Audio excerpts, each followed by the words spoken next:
예, 인사드리겠습니다. 안녕하세요.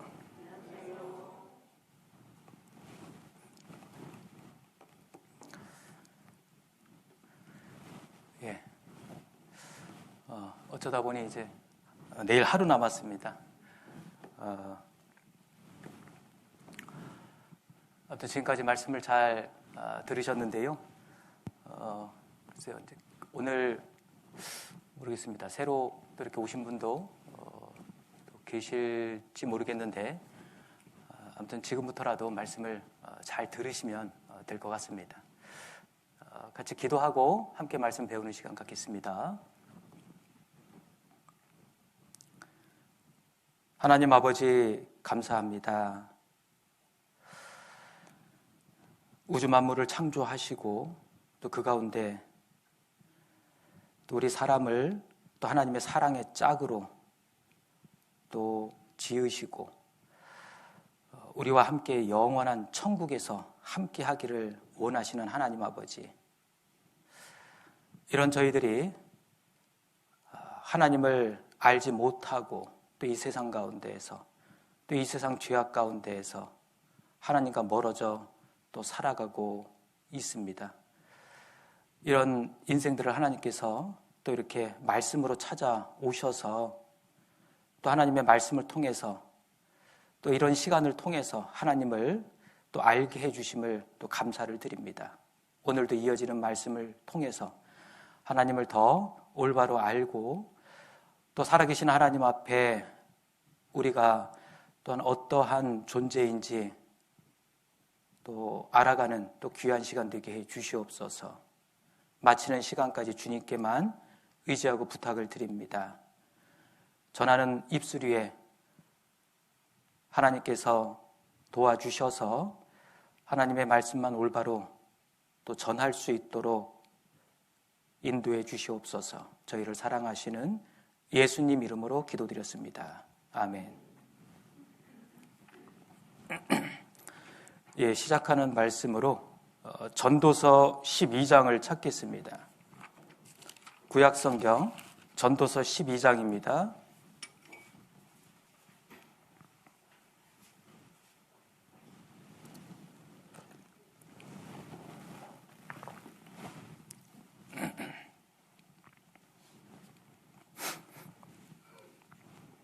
(12장) 찾으셨으면 13절 말씀입니다.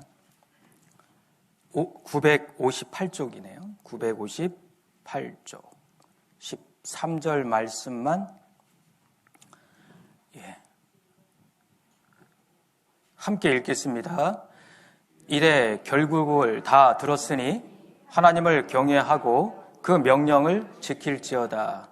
이것이 사람의 본분이니라.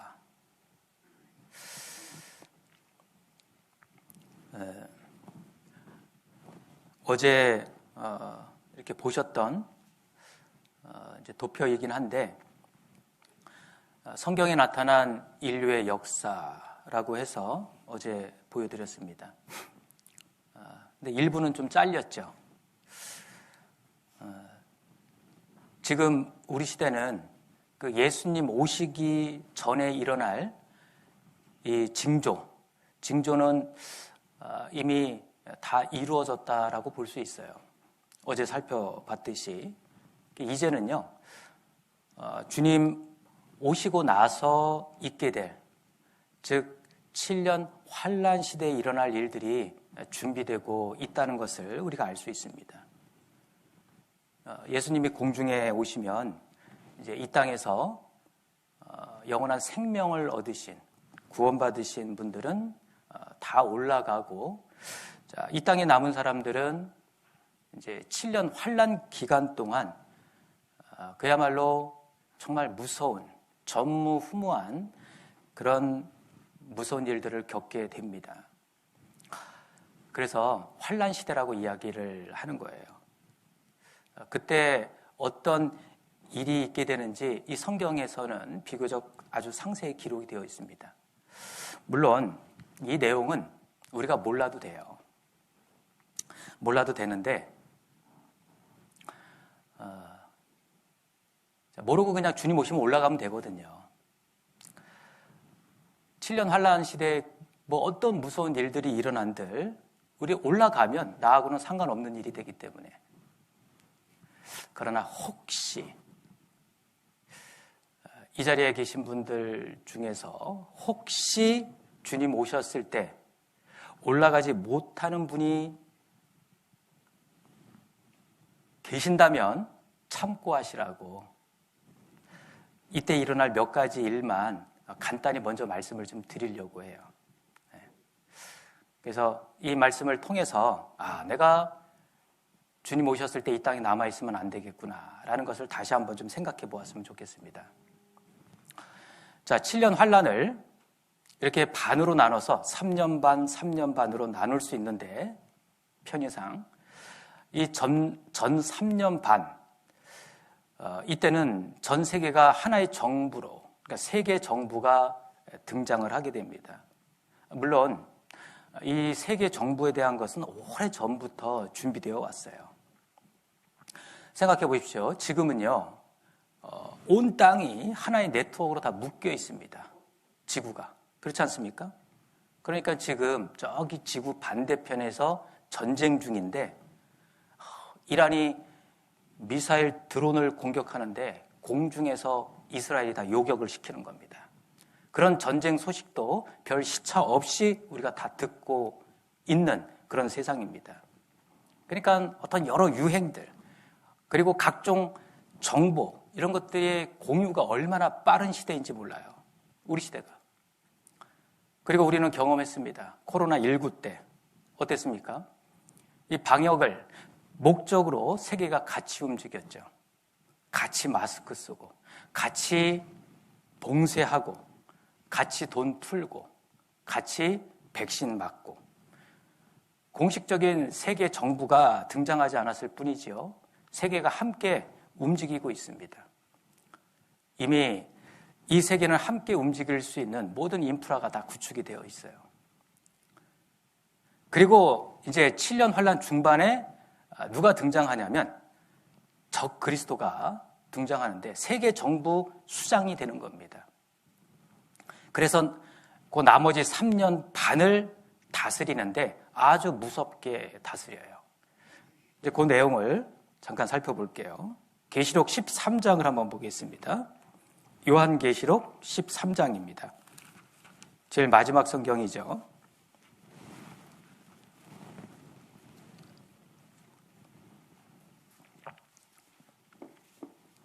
(13장)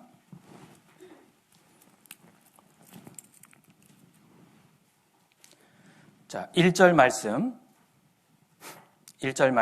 제가 읽겠습니다.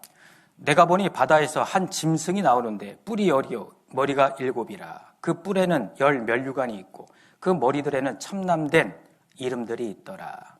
이게 도대체 무슨 말인가? 사실 이 말씀과 짝이 되는 성경이 구약에 있습니다. 다니엘 성경이라고. 이 말씀을 풀어주는 역할을 하기도 하는데 시간 관계상 찾아볼 수는 없고 여기서 내가 보니 바다에서라고 했는데 그 바다가 세상을 가리킵니다. 그리고 한 짐승이 나오는데 바로 적 그리스도를 가리키거든요. 거기 5절을 한번 볼까요? 5절을 함께 읽겠습니다. 또 짐승이 큰 말과 참남된 말하는 입을 받고 또 42달 일할 권세를 받으니라. 그렇죠? 42달 계산해 보십시오. 3년 반입니다. 적그리스도가 세상을 이제 3년 반 후 7년 환란 후 3년 반이죠. 그 3년 반 일할 권세를 얻게 되는 겁니다. 적그리스도가 세상을 다스리는 그 시대가 오면 어떤 방법으로 다스리게 되는지 그 수단도 기록이 되어 있어요. 16절입니다. 자, 16절 제가 먼저 읽겠습니다. 저가 모든 자, 곧 작은 자나 큰 자나 부자나 빈궁한 자나 자유한 자나 종들로 그 오른손에나 이마에 표를 받게 하고 17절, 18절 함께 읽겠습니다. 누구든지 이 표를 가진 자 외에는 매매를 못하게 하니 이 표는 곧 짐승의 이름이나 그 이름의 수라. 지혜가 여기 있으니 총명 있는 자는 그 짐승의 수를 세어보라. 그 수는 사람의 수니 666이니라. 적그리스도가 나타나면 이제 매매라고 했습니다. 사고 파는 거죠. 그 매매 수단이 돈으로 거래하는 게 아니고 화폐로 거래하는 게 아니고 보니까 뭔가 다른 방법으로 일원화되는 겁니다. 그러니까 다시 말해서 화폐 개혁이 있을 것을 말씀하시는 거죠. 그것을 17절에 이 표라고 말씀하고 있어요. 이 표. 그 표로 매매한다. 그리고 16절 끝부분에는 오른손이나 이마에 그 표를 받게 한다라고 되어 있습니다. 그러니까 오른손이나 이마에 표를 가지고 받은 표를 가지고 결제도 하고 인증도 하고 경제 거래 수단으로 사용한다 그 말입니다. 자, 이런 말이 어떻게 이 요한계시록이 지금부터 1900년 전에 기록된 말씀이거든요. 어떻게 1900년 전에 이런 말을 할 수 있을까? 그런데 지금은 누구든지 생각해 볼 수 있는 가능한 일이 되었어요. 또한 사회적인 분위기도 그렇게 흘러가고 있다라는 겁니다. 잠깐 영상 한번 보겠습니다. 예, 핵심은 뭐죠? 현금은 사라진다. 왜일까요? 이거는 우리도 충분히 생각할 수 있는 겁니다. 자, 현금 사용에는 많은 문제들이 있잖아요. 첫째 뭐가 있어요? 위조 지폐. 위조 안 되는 지폐가 없어요. 또 지하 경제. 자, 은밀히 거래되는 것들 있잖아요. 뭐 마약, 매춘, 도박 이런 게 다 뭐예요? 다 현금 거래 아니겠습니까? 그러니까 현금 거래, 현금은 많은 문제가 있어요. 그리고 이번에 또 알게 된 사실이 뭡니까? 자, 코로나19 때 그런 그 팬데믹 전염병이 들 때는요, 이 현금 거래를 통해서도 감염이 될 수 있다는 거예요. 그래서 당시에 현금 그 사용을 많이 기피하는 그런 현상이 코로나19 지금 지났는데도 끝났는데도 이게 이제 자리 잡아가고 있지 않습니까? 여기 보시면 자, 현금 없는 매장, 저희 매장은 현금 없는 매장입니다. 현금 안 받는다 그 말이에요. 지금 이 자리에 계신 분들 중에서도요, 지갑에 현금 없이 다니시는 분들 계실걸요? 저도 그렇습니다. 카드 한 장만 갖고 다녀요. 이렇게 이제는 카드를 사용할 수밖에 없는 그런 상황이, 그런 분위기가 되어가고 있습니다. 그런데요, 우리가 사용하고 있는 이 신용카드, 여기는 문제가 없을까요? 이것도 문제가 많아요. 이거 분실하고 그리고 카드도 위조합니다. 더 큰 문제가 생기는 거예요. 뿐만 아니라 우리가 사용하고 있는 이 카드는 또 너무 복잡해. 인증 절차가. 그래서 사람들은 무엇을 생각하느냐? 야, 좀 더 획기적인 시스템 없을까? 네. 좀 획기적인 시스템 없을까? 여러분들 지금 세계 경제는 칩 전쟁이라고 말할 수 있어요. 칩 전쟁.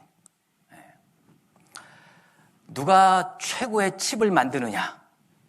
거기에 따라서요, 최고의 가전제품이 나오는 것이고, 최고의 자동차가 나오는 것이고, 최고의 무기가 나오는 것이고, 최고의 AI가 나오는 것이고, 아마 나중엔 최고의 사람도 최고의 칩으로 나올 거예요. 그죠? 그러는 가운데 이런 칩이 등장하잖아요. 그리고 그것을 사람의 몸에 심자라는 말도 조심스럽게 나오고 있는 겁니다. 자, 다 내 손 안에 있소이다. 결국 칩을 삽입한 이 몸을 통해서요, 뭐 경제 거래뿐만 아니라 이제 신분 증명, 인증, 이게 답이라고 이야기하는 겁니다. 뭔가 성경대로 흘러가고 있는 것 같지 않습니까? 성경에서도 몸의 표를 받게 한다고 했어요. 그리고 그 표의 수를 세어보라 라고 하시면서 뭐라고 했어요? 그 수는 666이다. 이렇게 말씀하고 계셔요. 666. 많이 들어보셨죠? 그런데 우리가 잘 알고 있는 바코드, 여기 바코드 있죠? 바코드 시스템이 바로 666 체계로 되어 있다는 거 아세요? 바코드, 코드인데 바가 막대기라는 뜻이잖아요. 막대기로 되어 있는 코드다 그 말인데요. 이 막대기는 컴퓨터가 읽는 숫자입니다. 근데 우리는 이 막대기를 보면 무슨 숫자인지 모르죠. 이것을 우리가 볼 수 있는 데시멀로 바꾸면 이런 숫자가 나오는 거예요. 880으로 다 시작합니다. 이게 국가 코드예요. 그리고 이 바코드의 처음과 중간과 마지막에 이 막대가 그 숫자가 다 6을 의미합니다. 이런 모양의 막대가. 그래서 666 시스템이 되는데 뭐 좀 복잡한 내용도 있지만 생략하고요. 우리 시대에는 모든 상품에 이와 같이 바코드가 다 붙어 있어요. 666 체계로 되어 있는 바코드가 다 붙어 있어요. 이제는요, 기술의 발달로 그 바코드를 더 읽기 쉽게 한 것이 뭐예요? 바로 컴퓨터 칩입니다. 이 컴퓨터 칩으로 하면 이제요, 판독기에 가까이 대지 않고 그냥 쓱 지나가도 모든 정보를 읽어드릴 수 있는. 그래서 우리 운전할 때 보면 하이패스, 그죠? 쓱 지나가죠? 그래도 읽어버리잖아요. 그게 바로 뭐예요? 전문 용어로 RFID라고 합니다. RFID. 무선 주파수 인식 방식으로. 쓱 지나가도 읽는 겁니다. 자, 이런 컴퓨터 칩을 이제 사람 몸에 심어보자 라고 하는 겁니다. 자, 하버드 의과대 수석 정보 책임관. 이런 사람이 받으니까 이제 어때요? 한 가족, 사이보그 가족, 이런 가족들도 받고 뿐만 아니죠. 단골, 클럽 회원 관리 목적으로 회원들에게 이식하기도 하고. 자, 바코드 인간 대중화될까? 멕시코에서는요, 2004년도에 멕시코 법무장관을 비롯해서요, 직원 160명에게 이 칩을 이식했습니다. 그리고 스웨덴에서는 이미 2만여 명 칩을 삽입했다. 이건 2017년. 지금은 뭐 더 하겠죠? 물론 지금 이 사람들이 받은 이 칩이 성경이 나오는 이 표는 아닙니다.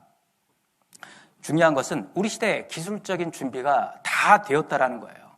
사람 몸에 표를 받아서 그것으로 사고 파는 그 매매뿐만 아니라 그 표로 사람의 신분을 증명하는, 인증하는 수단으로도 사용될 수 있게 되었다 그 말입니다. 지금 우리 시대. 이제요, 성경대로 적그리스도가 등장해서 모든 사람들에게 적용만 시키면 되는 겁니다. 이것이 바로 한 사람이 전 세계 모든 사람을 다스리기 위한 가장 효과적인 방법이 되는 거예요. 성경에서는 적그리스도가 등장해서 이 표를 어디에 받는다고 했습니까? 읽었습니다. 그렇죠. 오른손이나 이마에 받는다라고 했어요. 놀라운 것은 이것도 성경대로 되어가고 있다는 거예요. 여기 보시면 자, 생체 인식 기술이 우리 시대에 뜨고 있죠. 즉 뭐냐면 내 몸을 가지고 나를 인증하겠다라는 거예요. 여러분 잘 아시겠지만 자, 카드 사용할 때 항상 따라가는 게 뭐예요? 공인인증, 금융인증, 공동인증. 아유, 복잡해요. 그런 거 다 없어질 겁니다. 이제는 그런 걸로 인증 안 해도 돼요. 뭘로 하면 됩니까? 이제 몸으로 하면 돼요. 그래서 생체 인식 기술이 이제 활성화되고 이제 보편화되면 그렇게 될 겁니다. 지금 점점점 확대되고 있죠? 그렇다면요. 자, 내 몸에서 나를 증명할 수 있는 곳을 찾아야 되겠죠. 내 몸에서 나를 증명할 수 있는 곳. 어디가 좋을까? 자, 암호가 필요 없다. 당신 몸이 패스워드가 될 것이다. 근데 어디가 좋냐 이거예요. 전문가들은 이야기합니다. 아, 정맥 괜찮지 않겠냐? 홍채 어떠냐? 얼굴 안면 인식 어떻겠느냐? 여러 가지 이야기가 있는데 자, 안면 생각해 보셔요. 이 얼굴은 안 돼요. 자주 바뀌어. 네. 네가 개였어? 야, 몰랐다, 야. 자꾸 리폼을 해요. 지문으로도 쓸 수 있지만 지문이 다 다르니까. 그런데요, 지문이 닳아서 없어지는 분들도 계셔요. 그래서 이것도 적합하지가 않겠죠. 자, 정맥. 야, 여기 보니까요, 높은 보안성은 내가 최고하면서 정맥 인식인데 복제가 거의 불가능하다는 장점이 있습니다. 그래서 우리나라 국내선 공항에 이미 들어갔죠? 2018년 시범 적용을 해서 아마 지금 다 확대됐을 겁니다. 그리고 또 하나, 홍채입니다. 이 홍채도 마찬가지입니다. 홍채 안쪽에 그 미세한 주름이 있는데요. 이게 개개인마다 다 다르다고 합니다. 그래서 홍채 인식을 통한 보안 시스템이 많이 등장하는 거예요. 아마 지금 스마트폰도 홍채 인식으로 사용하시는 분들도 계실 겁니다. 자, 그래서 생체 인식 기술 여러 가지가 있는데 한번 비교를 해봤습니다. 홍채 인식 매우 정확하다. 정맥은 매우 정확하다. 얼굴은 보장이 어렵다. 음성 이거 보장이 어렵다. 결국은 어떻게 돼요? 예, 정맥과 손 정맥과 홍채로 귀결되는 거예요. 그러니 보세요. 자, 오른손에다가 표를 딱 받고 결제하면서 오른 손등 정맥으로 인증 끝. 그죠? 자, 이마에 표 받은 사람은 이마에 표 받았어요. 이마에 표를 받고 결제하면서 이마에서 가장 가까운 홍채로 인증 끝. 결제와 인증이 한 번에 끝나는 최선의 방법이 이거라는 것을 결국 알게 되는 거예요. 성경은 1900년 전에 이걸 말씀하고 계셔요. 놀랍지 않습니까? 지금 그대로 흘러가고 있어요. 이러한 생체 인식의 필요성은요, 이젠 기술은 다 되었는데 이제 사람들의 인식 문제입니다. 그런데요, 보세요. 이번 코로나19 때 사람들이 물건 살 때요, 현금을 주면 일단 받기는 해야 되니까 받는데 받으면서 찝찝해해요. 카드를 주잖아요. 그러면 안 받아요. 그러면서 어때요? 그 단말기에 직접 꼽으래요. 만지기 싫은 거예요. 무슨 말이에요? 자, 이런 코로나와 같은 전 세계적인 재앙을 통해서 이제 사람들은 자연스럽게 이 생체 인식 시스템의 필요성을 더 느끼게 되는 거예요. 그리고 이제는 거부감 없이 자연스럽게 받아들이게 될 겁니다. 그런 분위기로 흘러가고 있는 게 맞지 않습니까? 바로 적그리스도는 이러한 시스템을 이용해서 세계를 다스리게 될 겁니다. 이 성경대로. 그리고 여러분, 이 스타링크 프로젝트라고 들어보셨는지 모르겠습니다. 자, 테슬라 CEO가 일론 머스크죠. 이 사람입니다. 일론 머스크. 이 사람이 창업한 스페이스X예요. 테슬라도 가지고 있지만 이 위성통신 서비스라는 그 스페이스X도 창업을 했는데, 물론요, 이 위성통신은 예전부터 있어 왔습니다. 제가 99년도에 그 제네바에서 텔레콤 월드 전시회가 있을 때 그때 참가를 했었는데, 당시 저희가 들고 나간 그 시스템이 뭐였냐면, 당시 IMT 2000이라고 해서 무선 화상 통신을 가서 시연을 했거든요. 그런데 그때 그 옆에 부스에 모토로라가 와 있었는데, 그 모토로라가 갖고 나온 제품 중에 하나가 뭐냐면 위성통신 이리듐이었습니다. 그 이리듐이 원자번호 77번이거든요. 그러니까 그 숫자만큼 위성을 쏘아 올려서 서비스를 시작한 거예요. 그러니까 지구 전역을 다 커버해서 지구 어디서나 터지는 핸드폰을 만들려는 그런 프로젝트였어요. 그런데 그 다음 해 2000년도에 서비스 중단. 그럴 수밖에 없는 게요, 단말기도 비싸고 요금도 너무 비싸요. 1분에 우리나라 돈으로 약 한 5,000원에서 7,000원. 그걸 누가 쓰겠어요? 그러니까 결국은 어때요? 민간인에게 보급되는 것은 실패하고 군사 목적으로, 그리고 항해용 선박에서 사용하는 것으로 남게 되었죠. 그러던 위성통신이 이제는요, 누구나 사용할 수 있도록 하겠다라는 거예요. 스타링크는 초소형입니다. 초소형 위성이에요. 2022년 말에 약 3,500개를 쏘아 올렸는데, 장기적으로 한 4만여 개를 쏘아 올릴 계획이라고 발표했죠. 그래서 이 스타링크, 이런 초소형 그 위성 통신이 이제 상용화되면 이 땅의 통신용, 이 지상의 통신용 기지국으로 커버할 수 없는 곳까지 그런 곳이 있잖아요. 여기는 강원도이기 때문에 더더욱 아마 실감할 겁니다. 깊은 산속에 들어가면 전화가 안 돼요. 그러죠? 위치 추적도 안 돼요. 그런 음영 지역까지 다 커버하겠다라는 거예요. 여기 보면 스타링크, 한국 상륙 임박했다. 이거 들어오면 통신 시장에 새바람이 불 겁니다. 그래서 매기 역할을 한다고 하잖아요. 지금 우주 항공 산업이 이게 상당히 뜨고 있는 거 아시지 않습니까? 그래서 신우주 경쟁 격화되고 있다.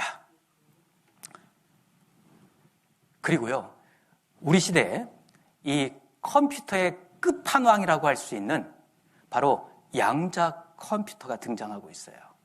양자 컴퓨터. 얼마 전까지만 해도요, 우리가 슈퍼 컴퓨터 하면 우와 했거든요. 그런데 이제 그런 슈퍼 컴퓨터보다 여기 보세요. 30조 배 빠른, 그러니까 슈퍼 컴퓨터로 1만 년 걸리는 그 일을 단 몇 분 만에 처리해버리는 거예요. 완전히 괴물이 등장한 겁니다. 이런 시대의 흐름을 보면 그림이 그려지지 않습니까?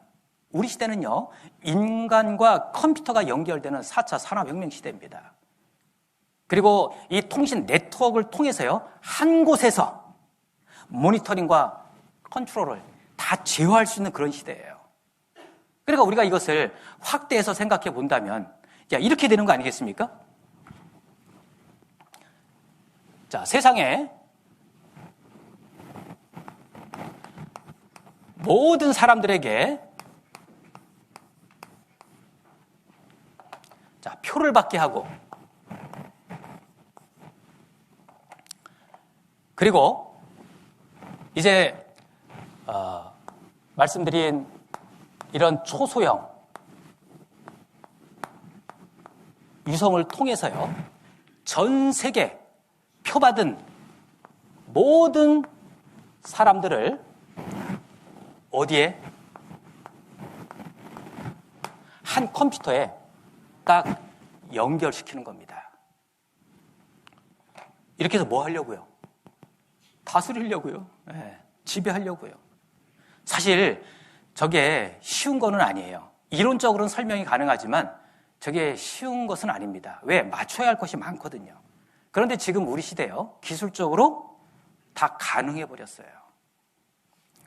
이제는 성경대로 적 그리스도가 등장할 일만 남았어요.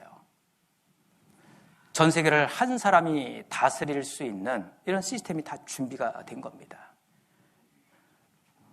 여러분들, 우리 이 코로나19 때 행정명령 많이 들어보셨죠? 무서웠습니다. 경험했잖아요. 마스크 써. 다 써야 돼요. 격리시켜. 봉쇄시켜. 영업중지. 문 닫아. 안 따를 수 있어요.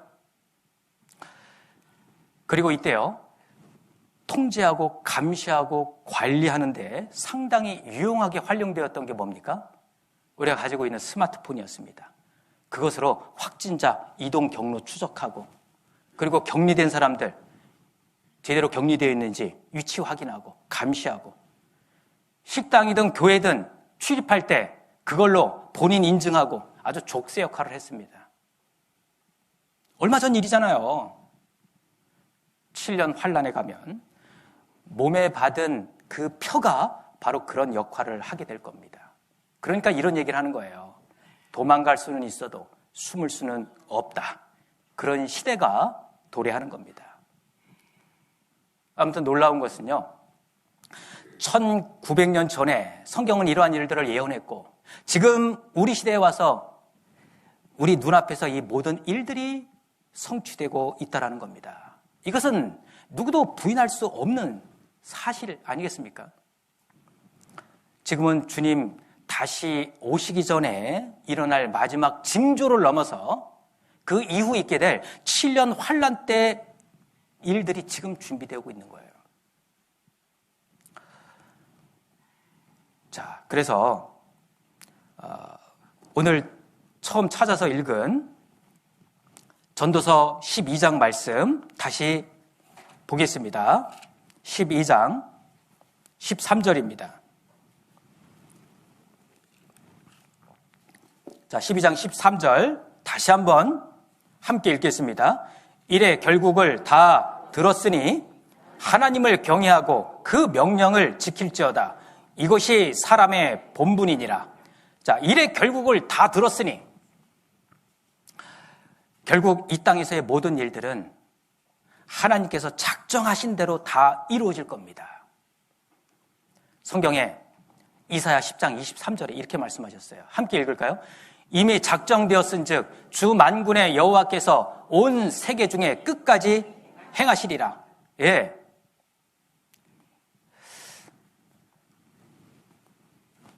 그렇기 때문에요. 우리는 주님 언제 오시더라도 주님 맞이할 준비를 하고 살아가야 된다 그 말입니다.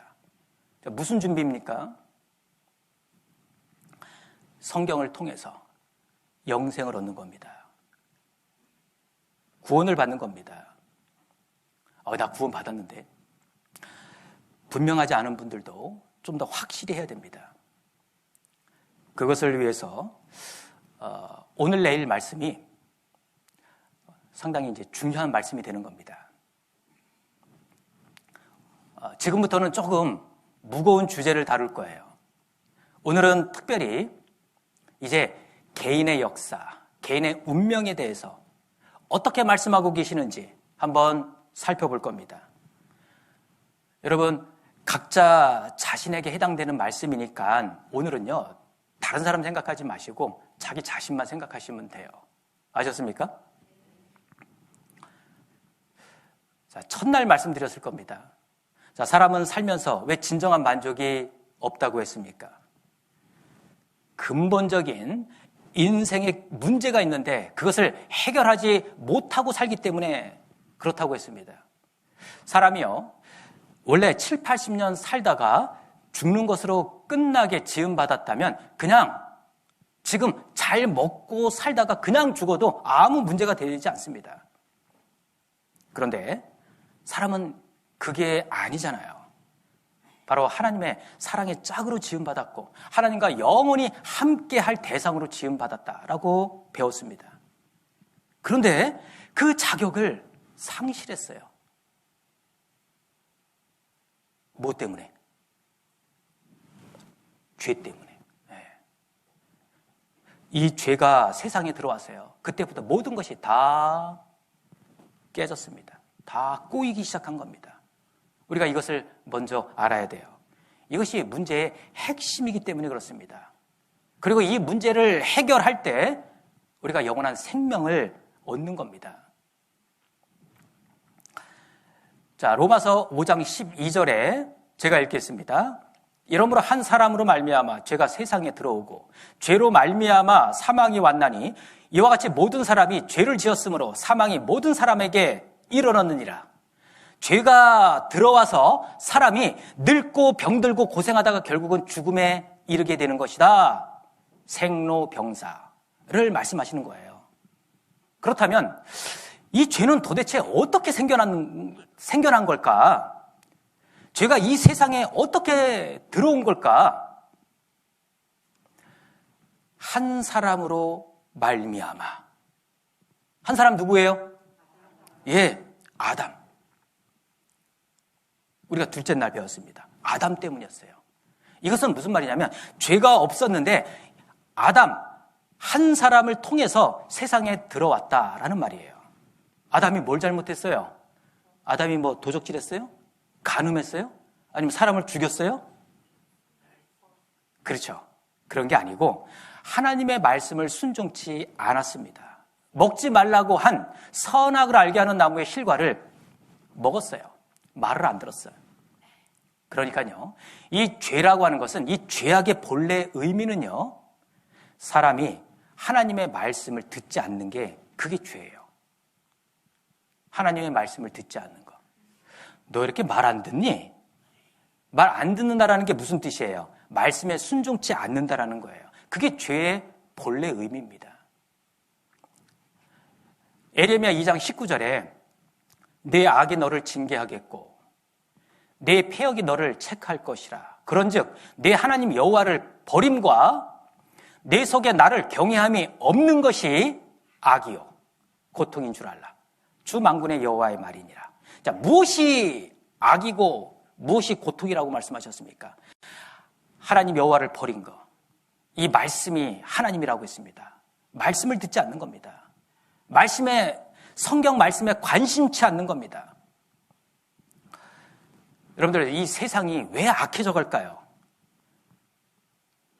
궁극적인 원인은요, 하나님과 멀어지기 때문이에요. 어두움을 악으로 이렇게 설명하기도 합니다. 어두움을 죄로, 악으로. 여러분들, 이 어둠이라고 하는 것은 어떨 때 생겨납니까? 예, 이 빛을, 환한 빛을 딱 제거하면 어둠이 자연스럽게 들어오는 거예요. 지금 빛 때문에 환한데 스위치 내립니다. 빛을 제거했어요. 그러면 어둠이 자연스럽게 들어옵니다. 그러니까 성경에 하나님의 속성 중에 하나님은 빛이시라. 빛 대신 하나님을 내 안에서 싹 거두면, 내가 하나님과 멀어지면 자연스럽게 뭐가 들어온다고요? 어둠, 죄악이 들어오는 겁니다. 이게 죄악의 근원이고 원인이 되는 거예요. 이제 여기서부터 모든 죄의 모양들이 만들어지는 겁니다. 사람을 죽인 죄, 간음죄, 절도죄, 사기, 탐욕, 속이는 죄, 이 모든 죄가 창조주 하나님을 떠남에서부터 생겨나는 죄라는 거예요. 죄는 이렇게 시작이 되었고요. 그리고 지금 우리에게까지, 나에게까지 계속해서 영향을 미치고 있어요. 그러잖아요. 계속 우리가 그 죄의 굴레 안에서 거기 이끌려 살아가고 있지 않습니까?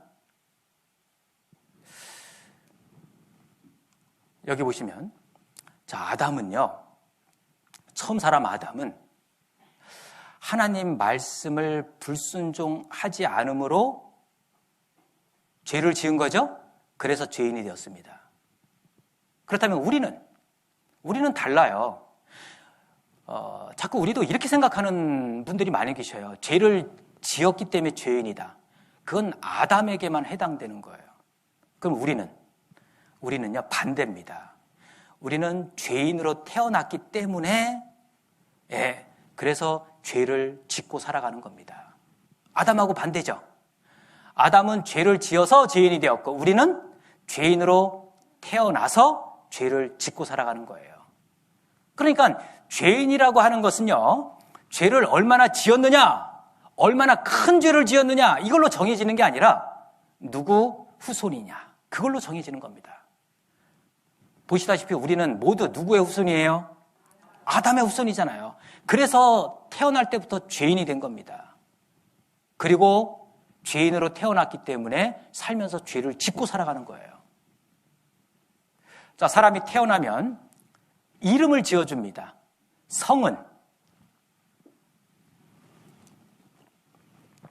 성도 짓습니까? 네. 성은 그냥 받아요. 태어날 때부터. 제가 김가인데 한때는요, 제 성에 대해서 불만이 많았어요. 특히 사춘기 학창시절 때. 학교 다닐 때는 선생님이 뭐를 시키면 항상 그 출석부 앞번호부터 시켜요.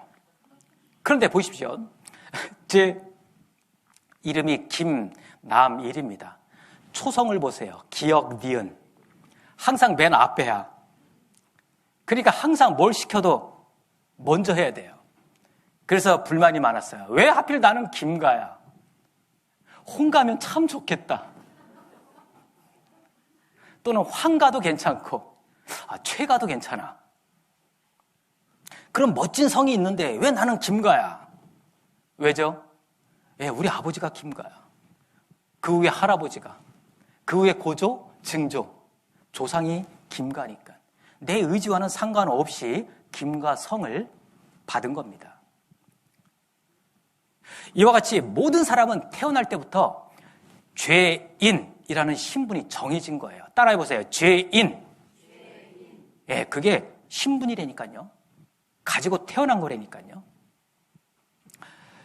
그래서 사람은 죄인답게 살아가는 거예요. 여러분들 생각해 보셔요. 착하게 사는 것은 정말 어렵죠. 평생 교육을 받아도 잘 안 돼요. 학교에서 아이들한테 뭘 가르쳐요? 착하게 살아라, 나쁘게 살아라? 착하게 살아라. 그것도 1, 2년 배웁니까? 얼마나 오랫동안 배웁니까? 그렇게 교육을 받아도 잘 안 되는데 나쁜 짓은 따로 배운 적 없어요. 그런데도 너무 익숙하게 잘합니다. 신분이 죄인이기 때문에 이 죄와 코드가 잘 맞는 거예요. 그것을 빨리 깨달아야 돼요, 사람은. 이걸 정확하게 깨달은 사람이 성경에 소개되고 있어요.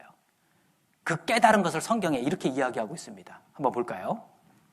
다윗이라고 하는 사람인데, 내가 죄악 중에 출생하였으며 모친이 죄 중에 나를 잉태하였나이다. 같은 맥락인데요. 이거는 같이 한번 읽겠습니다. 아기는 모태에서부터 멀어졌으며 나면서부터 곁길로 나아가 거짓을 말하는도다. 이걸 깨달은 거라니까요. 자, 우리도 한번 가만히 생각해 보셔요. 자, 태어난 지 얼마 안 된 아이가 있습니다. 아기가. 그런데요, 그 잠자는 모습을 보면요, 정말 천사 같아요. 그렇지 않습니까? 저희 고성에도 이제 갓 태어난 아이가 있거든요. 그리고 태어난 지 얼마 안 된 아이들도 있고. 그 아이들 이렇게 눈 감고 잠자는 거 보면 그 영락없는 천사야. 얼마나 이쁜지 몰라요. 그리고 누워서 또 재롱만 떨고 있을 때도 그렇습니다. 얼마나 이쁘고 귀여워요. 그러나 그런 아이들이 조금씩 커가면서 뭐가 나오는 줄 아셔요? 네, 말 배우면서부터 거짓말이 나와요. 그리고 자기 앞에 먹을 게 있죠? 먹을 게 앞에 딱 있어 보십시오. 바로 생기는 게 뭔지 아셔요? 욕심입니다. 이 영상 하나로 설명이 가능할 것 같아요. 양손에 귤을 쥐고 있죠?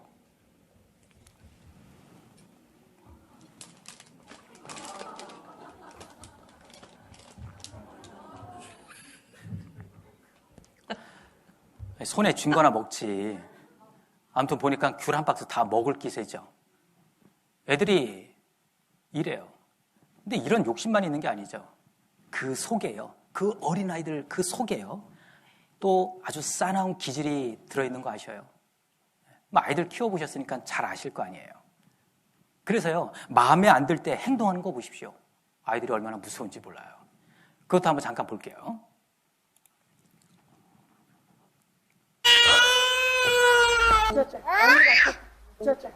나비로 분장한 예쁜 두 아이. 없다. 여기 있잖아, 여기. 갑자기 싸늘해지는 표정. 하나, 여기. 왜 이거 똑같아? 서로에게 악을 쓰고 삿대질을 시작합니다. 안면 가격까지 이어지는 폭력.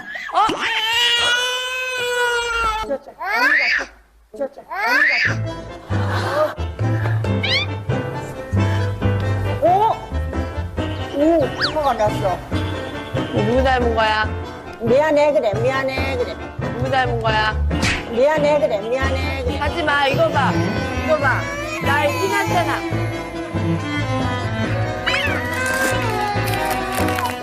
일로 와. 거북이네. 나이라.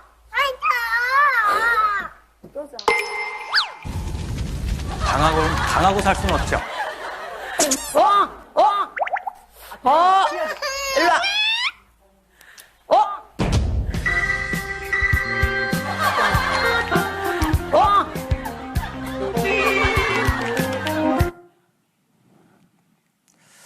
아이들이 이렇잖아요. 네.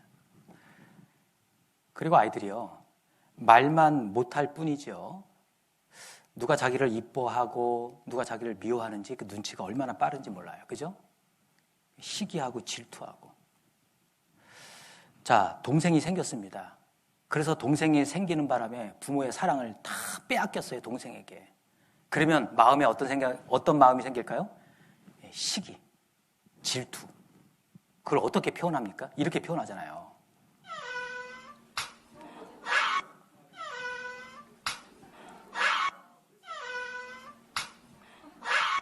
아주 찰지게 잘 때리네. 이런 거 학원에서 배워서 하는 겁니까? 아니에요. 너무나 자연스럽게 나온다라는 거예요. 무슨 말이에요? 가지고 태어난 겁니다. 그래서 우리 자신을 이렇게 들여다보면 나는 죄인으로 태어났고, 그리고 그 기질을 따라 많은 죄를 지으며 살고 있음을 알게 되는 거예요. 나 자신을 볼 때 그걸 알게 된다니까요. 인정하십니까? 물론요, 살면서 뭐 늘 죄만 짓는 건 아니겠죠. 평범한 일상생활을 하다가 죄를 지을 수 있는 그런 상황, 환경에 들어가면 죄를 짓는 겁니다. 사실 또 죄를 짓고 나면 마음도 불편해요. 그래서 다음부터는 그러지 말아야 되겠다. 다짐도 합니다. 그러면서 실제로 이제 죄를 더 이상 발전시켜 나가지 않기도 해요. 이게 뭐예요? 보통 우리의 일상의 모습입니다. 그런 차원에서 자기를 보면은요, 또 그런 대로 괜찮은 사람 같아요. 또 괜찮은 삶을 살았다라고 생각할 수도 있어요. 죄를 짓지 않으려고 노력도 했고, 다짐도 해보고, 더 착하게 살아보기 위해서 종교도 가져보고, 근데 그럭저럭 괜찮은 사람 아니냐 이거예요. 정말 그럴까요? 사람은 살면서요, 자기 자신을 끊임없이 포장을 합니다. 그래서요, 어느 시점이 되면요, 본래 자기의 모습을 꽤 많이 가리고 살아가요. 그래서 가려져 있기 때문에요, 서로 속고 속이면서 그럭저럭 또 살아가고 있는 거예요. 모르기 때문에. 만일 그거 다 드러나 보셔요. 살 수 있겠어요, 같이? 어이구, 저 괴물. 다 도망갈 거예요. 그렇다면 사람들이 무엇으로 자기를 포장할까요? 네. 먼저는 이런 사람이 이제 자기 어떤 사회적인 위치로, 그죠? 내가 이런 마음으로 이런 것이 그대로 다 나왔을 때는 심각한 어떤 그런 손상을 입게 되지 않습니까? 그러니까 어떤 사회적인 위치로 이렇게 쫙 포장을 하고, 그리고 착한 일도 좀 해보고 선행도 베풀어보고 도덕적인 선행으로 또 포장을 합니다. 이것으로도 부족하면 이제 어떻게 해요? 이제 종교도 가져보죠? 그냥 갖는 게 아니라 열심히 합니다. 그러면 이 정도면 꽤 괜찮은 사람으로 포장이 돼요. 그러죠? 그런데 성경에 뭐라고 말씀하시는 줄 아셔요? 함께 읽겠습니다.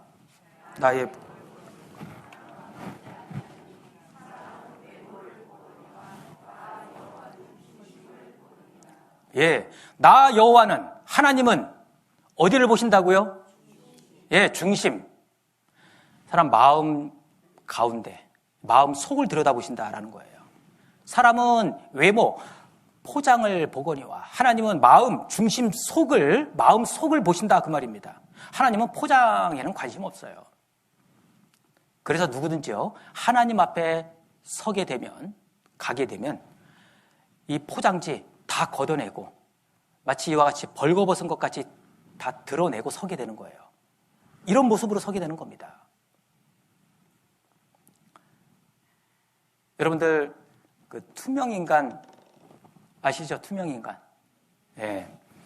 사람은 오래전부터 이 투명인간의 흥미를 많이 가졌어요. 그래서 어떤 소설이나 영화의 소재로 삼고, 우리나라에도 대표적인 그 전래 동화 뭐가 있습니까? 투명인간에 대한 도깨비 감투. 이것만 쓰면 안 보여. 여기서 만약에요, 나에게 이런 도깨비 감투 같은 감투를 써서 투명인간이 된다면 뭘 하고 싶으세요? 자, 내가 지금 투명인간이 되었어요. 누구에게도 보이지 않고 정말 자유롭게 내가 할 수 있는 거 뭐든지 할 수 있어요. 과연 그럴 때 내가 무엇을 하느냐 이겁니다. 뭘 하고 싶냐 이겁니다. 여러분들은 무엇을 하고 싶으세요? 그때 어디 가고 싶으세요? 가고 싶은 데 있잖아요. 말씀 안 하셔도 돼요. 지금 그 생각이 바로 자기 자신의 본 모습이에요. 지금 우리는요, 이 세상 사람들 앞에서 나라는 사람이 어떠한 사람인지를 생각해 보자는 게 아니에요. 그러면 바로 하나님 앞에 내가 어떤 사람인지 알아보자는 거예요. 이 하나님 말씀을 통해서 오늘 목사님 말씀하신 것처럼 진단해 보는 겁니다. 진단. 그렇다면 왜 이런 진단이 필요할까요? 우리는요, 정기적으로 병원에 가서 이게 종합 검진을 받잖아요. 병원에 갔는데 의사 선생님이 요즘 어디 뭐 특별히 불편한 데 있으세요? 아니요. 저 밥도 잘 먹고 뭐 항상 운동하고 항상 컨디션 좋아요. 그랬더니 의사 선생님이 그래요? 건강하시네요. 돌아가셔도 좋습니다. 자, 이렇게 검사합니까? 가면은요, 우리 몸의 사진도 찍고 소변 검사도 하고 피 검사도 하고 아주 정밀하게 합니다. 그래야 정확한 상태를 알 수 있고 그리고 올바른 처방이 나와서 문제를 해결할 수 있기 때문이에요. 나는 건강하다고 생각했는데요, 검사 결과 심각한 문제가 발견되기도 하지 않습니까? 제 주변에도 그런 분들 여러 봤거든요. 스스로 문제 없다고 생각했어요. 혹시나 해서 또는 정기 검진 그 용지를 받고 한번 검사나 해볼까 해서 했는데 심각한 문제가 발견되잖아요. 오늘 우리는 우리 마음 속까지 보시는 하나님 앞에 진단을 받는 겁니다. 무슨 진단이냐면 영적 정밀 진단입니다. 그래서 나 자신은 나에 대해서 지금까지 꽤 괜찮은 사람으로 여겨왔는데 오늘 하나님 말씀 앞에서는 아주 형편없는 죄인으로 여겨질 수도 있어요. 하나님은 겉모습뿐만 아니라 이 중심까지 보시고 판단하시는 그런 분이기 때문에 그래요. 하나님이 나를 이미 보셨습니다. 여러분들을 이미 보셨어요. 그리고 내린 결론입니다. 결론을 한번 보겠습니다. 충격받을 수 있기 때문에 잠깐 휴식 취하고 나서 보겠습니다. 잠깐 화장실 다녀오시면 되겠습니다.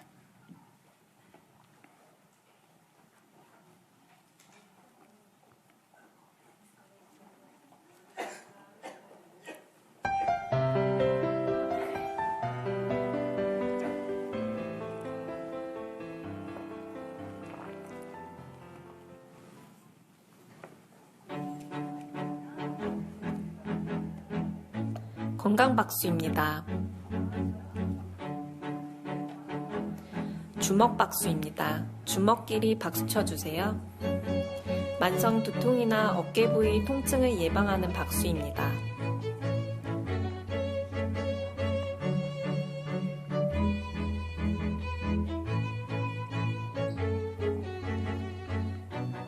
봉오리 박수입니다. 손 뒤꿈치끼리 박수 쳐주세요. 방광을 자극하는 효과가 있어 생식 기능을 좋게 하는 박수입니다.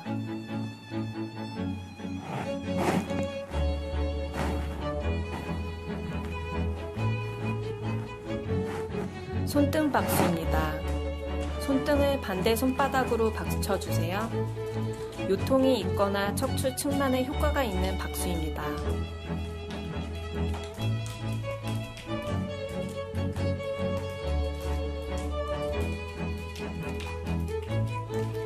손가락 박수입니다. 손가락 끝으로 박수 쳐주세요. 손가락 끝에 얼굴 혈이 모여 있어 만성 비염이나 눈이 자주 피로해지는 사람에게 효과 있는 박수입니다.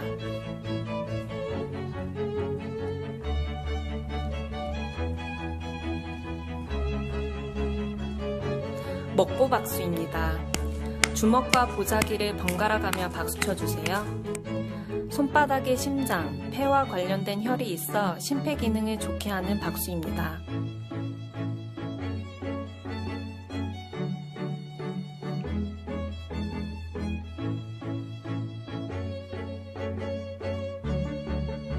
손바닥 박수입니다. 손바닥끼리 박수 쳐주세요.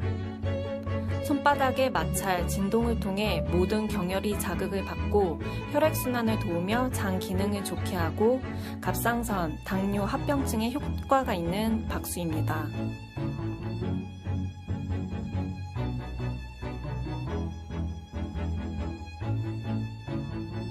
달걀 박수입니다. 손바닥을 오므려 박수 쳐주세요. 중풍과 치매 예방에 도움이 되는 박수입니다.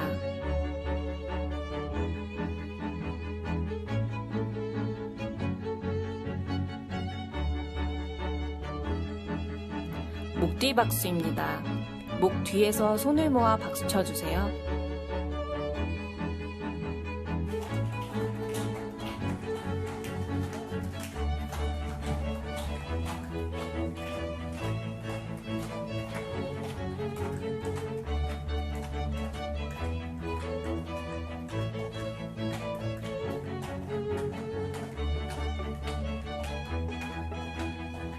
이상 건강박수였습니다.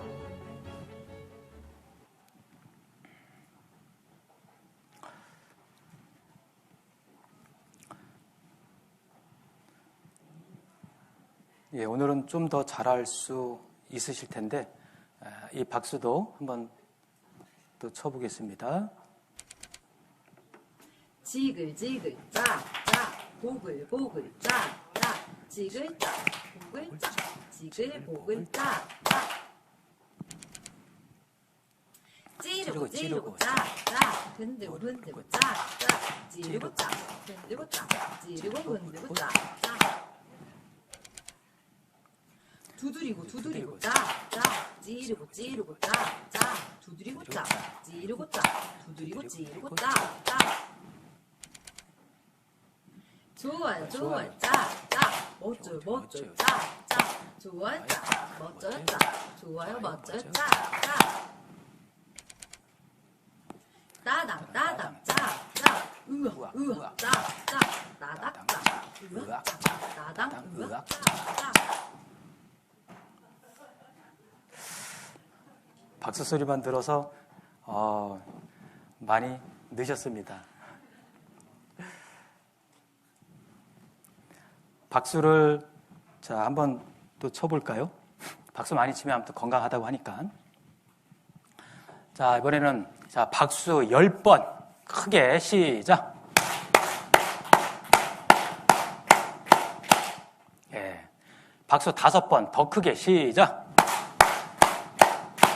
예. 자, 하나 빼기 또 하겠습니다.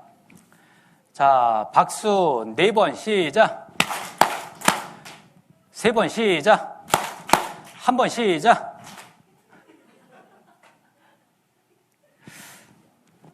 내일은 진짜 앞에 나오셔서 하는 겁니다. 틀리신 분은. 예.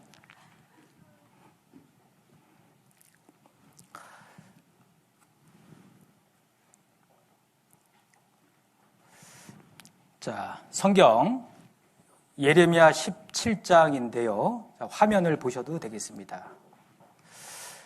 예레미야 17장 9절에서 10절 말씀 함께 읽겠습니다. 만물보다 거짓되고 심히 부패한 것은 마음이라. 누가 능히 이를 알리오마는 나 여호와는 심장을 살피며 폐부를 시험하고 각각 그 행위와 그 행실대로 보응하나니. 예, 하나님이 내 중심을 보시고 내리신 결론입니다. 충격이죠. 만물보다 거짓되고 심히 부패한 것이 내 마음이래요. 이 사람 마음이 아니고 내 마음.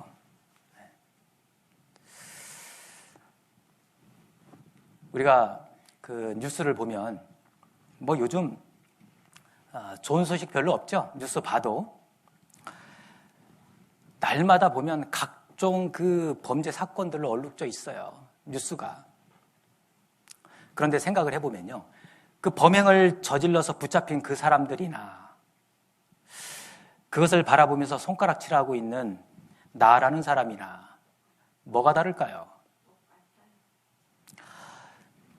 사람을 둔기로 때려서 상해를 입힌 범죄자가 있습니다. 그 사람이나 나나 뭐가 다를까요? 물론 지금 상황은 다르겠죠.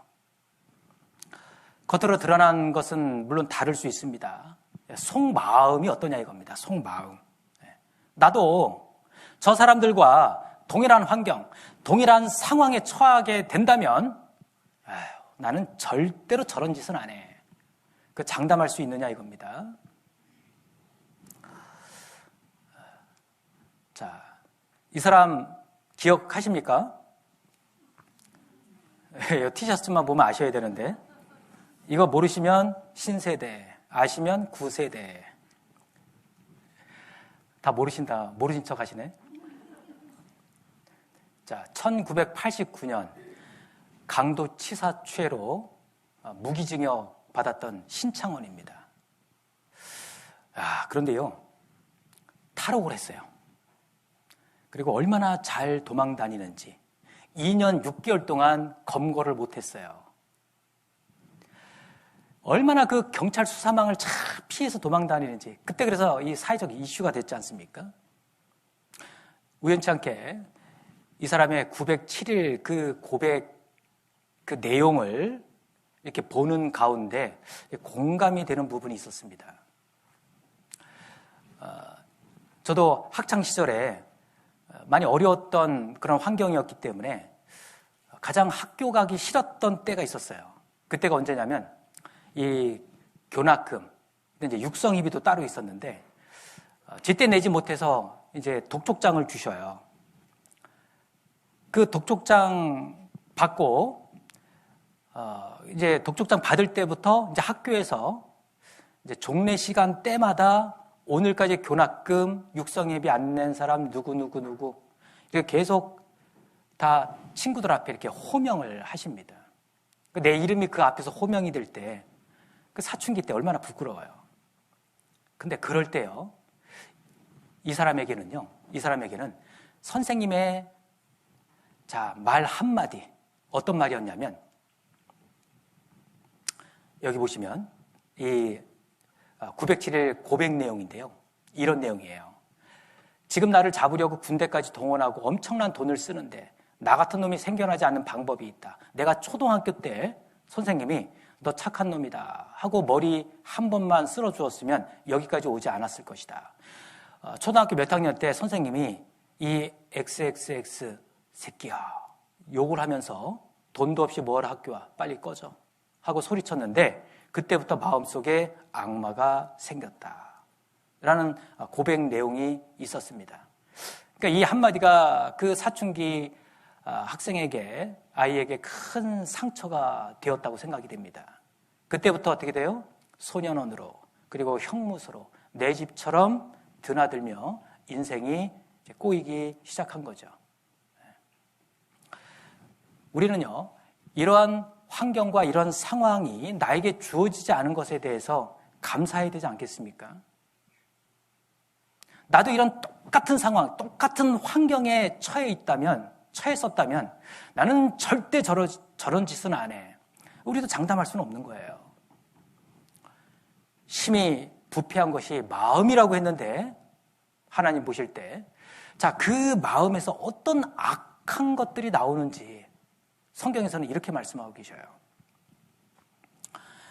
마가복음 7장 21절부터입니다. 속에서 곧 사람의 마음에서 나오는 것은 악한 생각, 그러면서 곧 음란과 도적질과 살인과 간음과 탐욕과 악독과 속임과 음탕과 흘기는 눈과 회방과 교만과 광패니 이 모든 악한 것이 다 속에서 나와서 사람을 더럽게 하느니라.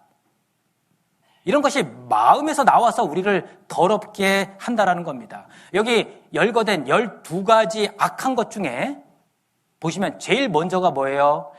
음란, 그리고 음란, 간음, 음탕 무려 세 가지가 성적인 죄입니다. 이건 무엇을 의미하는 거예요? 사람의 마음속에 가장 많이 자리 잡고 있는 게 바로 성적인 죄라는 거예요.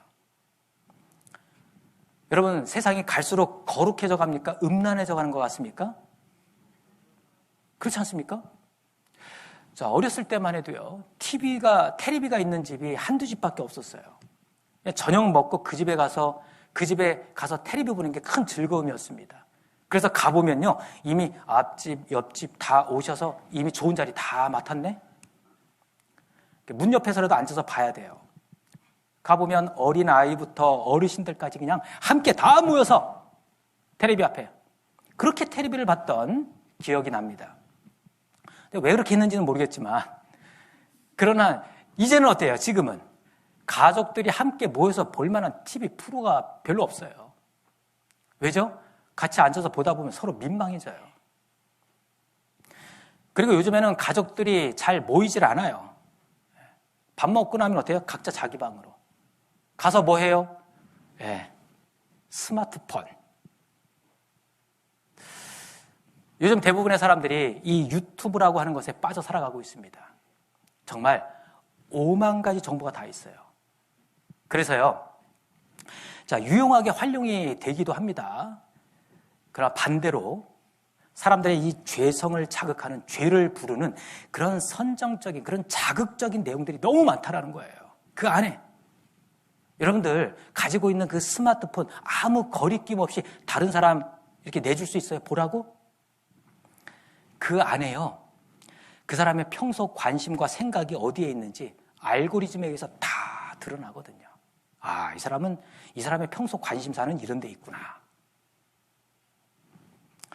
성경이 이렇게 말씀하셨어요. 고린도전서 6장 18절에 음행을 피하라. 사람이 범하는 죄마다 몸 밖에 있거니와 음행하는 자는 자기 몸에게 죄를 범하느니라. 그런데 이제 세상에서는요, 이 간통은 죄로 여기지도 않습니다. 이루어질 수 없는 사랑, 두 사람의 뭔가 애틋한 사랑 이야기 같죠?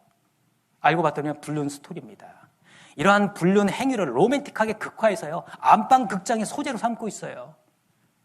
그런데 사람들은 그것을 보면서 함께 공감한다라는 거예요. 그래서 시청률도 높아요. 그런 게 같은 생각을 가지고 있다라는 거예요. 우리 양심은 그것을 죄라고 지적합니다. 그러니까 양심상 어때요? 찔리니까 사람들의 낯을 피해서 은밀한 곳을 찾아다닙니다. 우리가 속초에 보면 아파트가 정말 엄청나게 지어졌어요. 인구 8만밖에 안 되는데 이건 8만을 수용할 그런 아파트가 아니에요. 왜 아파트가 이렇게 많나 싶었더니만, 특히 저 바닷가 근처에 있는 아파트에 평일 저녁에 이렇게 가보면요, 한 절반 이상이 불이 꺼 있는 것 같아요. 사람이 없어요. 알고 봤더니 외지 사람들 소유가 많다고 합니다. 그러니까 주말에만 이용하는 세컨드 하우스입니다. 자, 건물만 세컨드가 있는 게 아니에요. 그 세컨드하고 은밀하게 이곳저곳을 찾아다니는 겁니다. 그러면서 보면은 요즘에요, 이런 것을 죄로 여기고 부끄럽게 여깁니까? 아니에요. 당당해요. 그리고 그것을 자랑으로 여겨요. 능력자래요. 거기에 함께 끼지 못하면 왕따 돼요. 이 땅 곳곳에 그야말로 음란이 사무쳐 있다는 것을 우리가 알 수 있습니다. 이 성경은 성적인 죄에 대해서 아주 놀라울 정도로 엄격합니다. 무릇 그를 만지기만 하는 자도 죄 없게 되지 아니하리라. 만지기만 해도. 더 나아가서 하나님은 뭐라고 말씀하시냐면, 마태복음 5장에 이 말씀을 좀 찾아볼까요? 마태복음 5장입니다.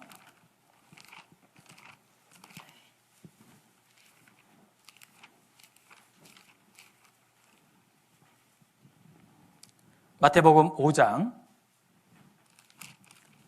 27절 28절까지 마태복음 5장 27, 28절 함께 읽겠습니다.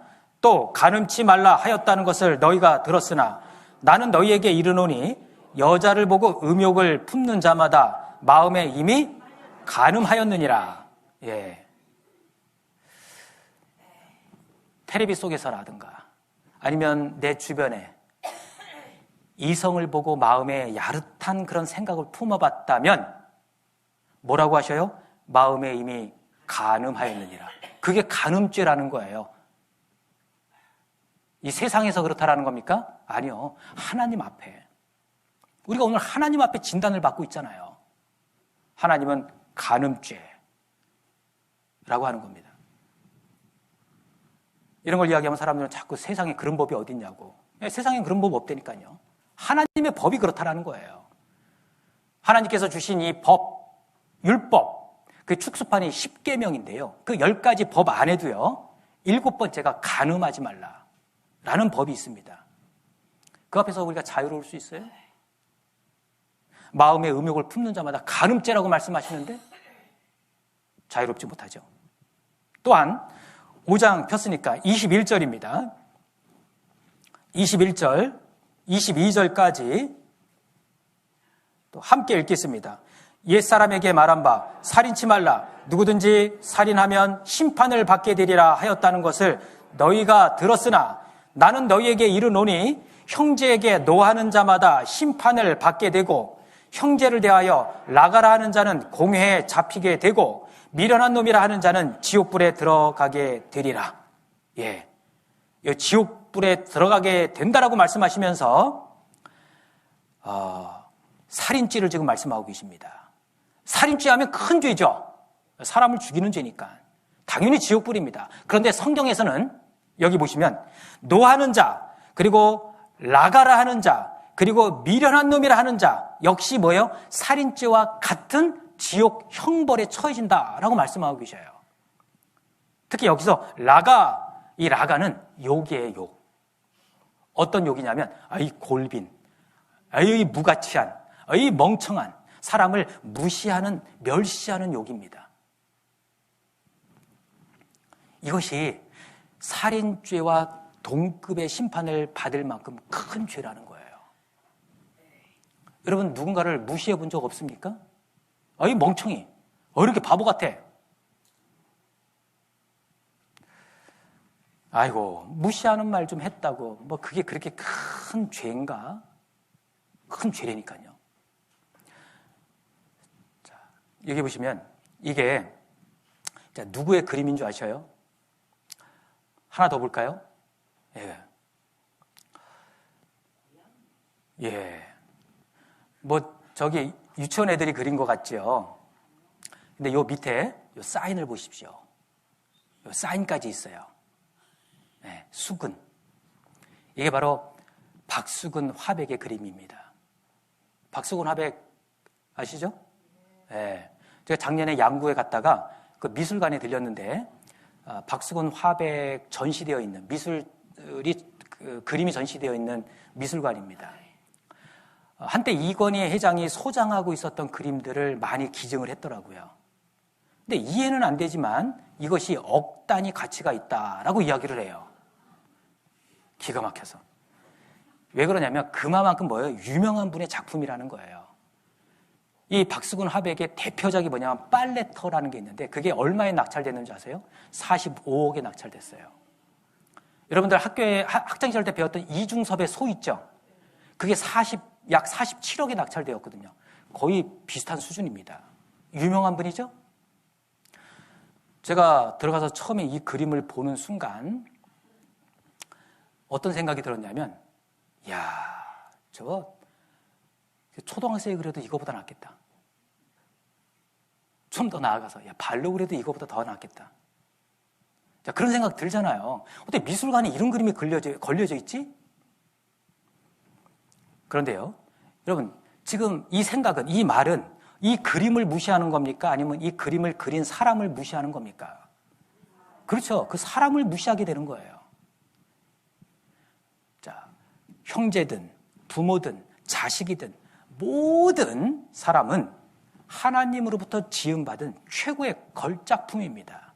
그리고 다 다르게 지음받았어요. 나와 다르다고 해서 틀리다고 이야기하면 안 돼요. 나와 다르다고 해서 못났다라고 이야기하면 안 돼요. 그런데 사람들은 자기 기준을 가지고 세상적인 기준을 가지고 왜 이렇게 멍청해? 왜 이렇게 못생겼어? 모질이. 이것은 그 사람을 멸시하기 전에요. 그 사람을 목적에 따라 지으신 창조주 하나님을 멸시하는 겁니다. 창조주를 멸시했어요. 그게 작은 죄입니까?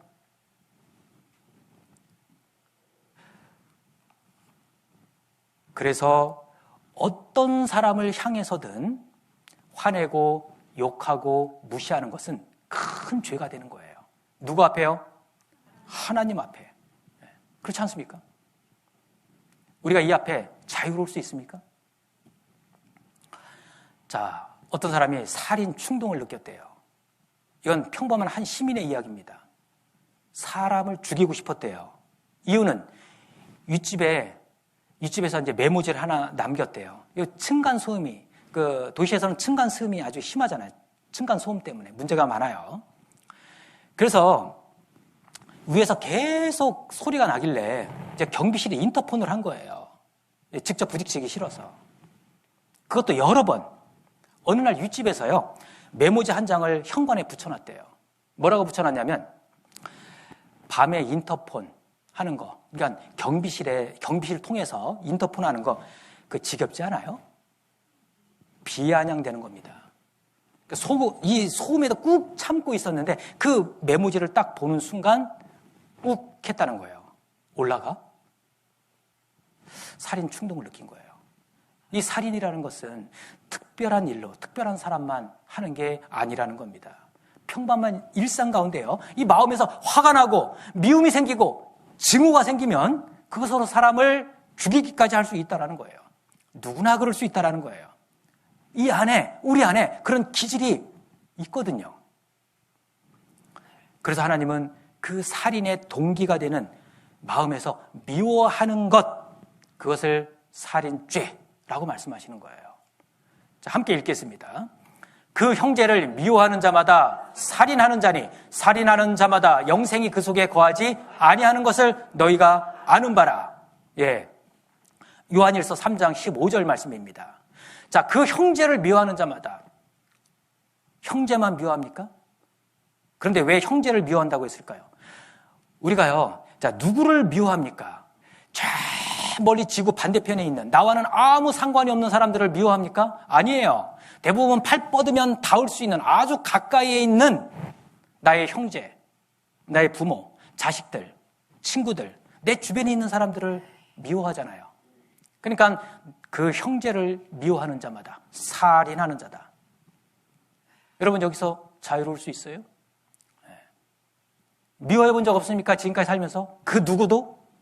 어떤 어르신은 그래요. 아유, 왜 미워해? 사랑하면서 살기도 바쁜데. 그러니까 지금은 그렇게 사시는가 봐요. 지금은. 기억이 안 나죠? 내가 예전에 누굴 미워하면서 살았는지. 하나님은 우리가 태어나서 지금까지 살면서 우리가 어떻게 살았는지 하나님은 다 보시고 아시잖아요. 우리가 살면서 누구를 미워본 적 없습니까? 우리가 누구를 미워했다면 그것은 이미 하나님 앞에 올라가 있습니다. 무엇으로? 살인죄로. 자, 마태복음 15장 4절엔 이런 말씀이 있습니다. 하나님이 이르셨으되 내 부모를 공경하라 하시고 또 아비나 어미를 회방하는 자는 반드시 죽으리라. 여기서 회방하다라고 했습니다. 회방하다. 저주하고 욕하고 막 반말하고 회방하는 겁니다. 요즘 보면 부모님께 존댓말 하는 경우가 별로 없는 것 같아요.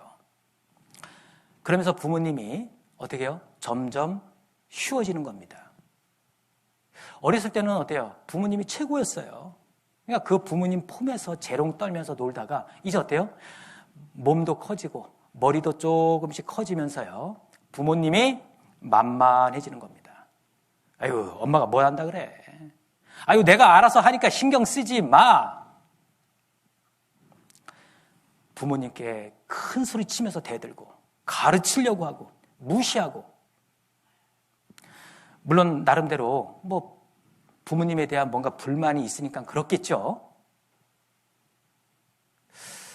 그런데 이 성경에서는요, 어떤 부모든 많이 배우셨든 못 배우셨든, 똑똑하시든 무식하시든, 건강하시든 병약하시든, 부유하시든 가난하시든 상관없이 부모이면 공경하라 라고 말씀하시는 거예요. 많이 배우신, 능력이 많으신, 그리고 부유하신 부모님을 공경하라가 아니에요. 그냥 내 부모를 공경하라. 여기서 자유로울 수 있어요? 예전에 어머니 소천하셔서 돌아가셨을 때 이제 화장터에서 이제 화장을 하는데 저희 말고 많은 유족들이 함께 있었습니다. 같은 라인에. 그건 동시에 들어가거든요. 화장터에 가면. 동시에 들어가요. 같은 시간에 여러 관들이 동시에 불가마 속으로 들어가는데 그때 그 타임에 그 앞에서 지켜보던 유족들이 일제히 함께 오열을 터뜨립니다. 그때 가장 많이 울부짖는 소리가 무슨 소리인 줄 아셔요? 제 귀에 딱 들어오는 게 엄마 미안해, 엄마 미안해, 엄마 미안해. 계속 외치는 겁니다. 저도 그 소리를 듣는 순간 저도 모르게 이렇게 좀 울컥했습니다. 공감하기 때문에 그런 거예요. 누구나 마찬가지 아닐까요? 누구나 부모님을 생각하면 마음이 불편할 거라고 생각합니다. 부모님께 공경하지 못한 것이 있지 않습니까? 아니, 많죠. 사람을 향한 죄 중에 가장 큰 죄라고 말씀하고 계셔요. 하나님의 그 십계명에 살인죄보다 더 큰 죄가 바로 부모를 공경하지 않은 죄예요. 내 부모를 공경하라. 십계명 5번째, 내 부모를 공경하지 말라. 그 하나님의 말씀 앞에, 그 말씀의 법 앞에 어떻습니까? 자, 요한계시록 21장 8절 말씀입니다. 함께 읽겠습니다. 그러나 두려워하는 자들과 믿지 아니하는 자들과 흉악한 자들과 살인자들과 행음하는 자들과 술객들과 우상 숭배자들과 모든 거짓말하는 자들은 불과 유황으로 타는 못에 참여하리니 이것이 둘째 사망이라. 여기 보면 모든 거짓말하는 자들 역시 지옥 갈 죄래요. 거짓말도 지옥 갈 죄라는 거예요. 사실 우리가 일상생활 가운데 내가 알게 모르게 얼마나 거짓말을 많이 하는지 몰라요. 하루 동안에 내가 몇 번이나 거짓말을 했을 것 같습니까? 이걸 또 조사한 사람이 있어요. 네. 그런 기관이 있는데 여기 보면 하루 200번 이상 거짓말을 한대요. 이게 평균이죠. 그러니까 8분에 1번꼴로 거짓말하는 거예요. 물론 정도의 차이는 있지만 평균입니다. 거짓말을 왜 합니까? 물론 처음에는 자기 방어 차원에서. 그러다가 이게 발전해 나가요. 자기 변명 또는 자기 이익을 얻기 위한 수단으로 이 거짓말을 발전시켜 나가는 거예요. 그런데 이 거짓말을 성경에서는 지옥 갈 죄라고 말씀하고 계셔요. 십계명 9번째에도 말씀하셔요. 이웃에 대하여 거짓 증거하지 말아라.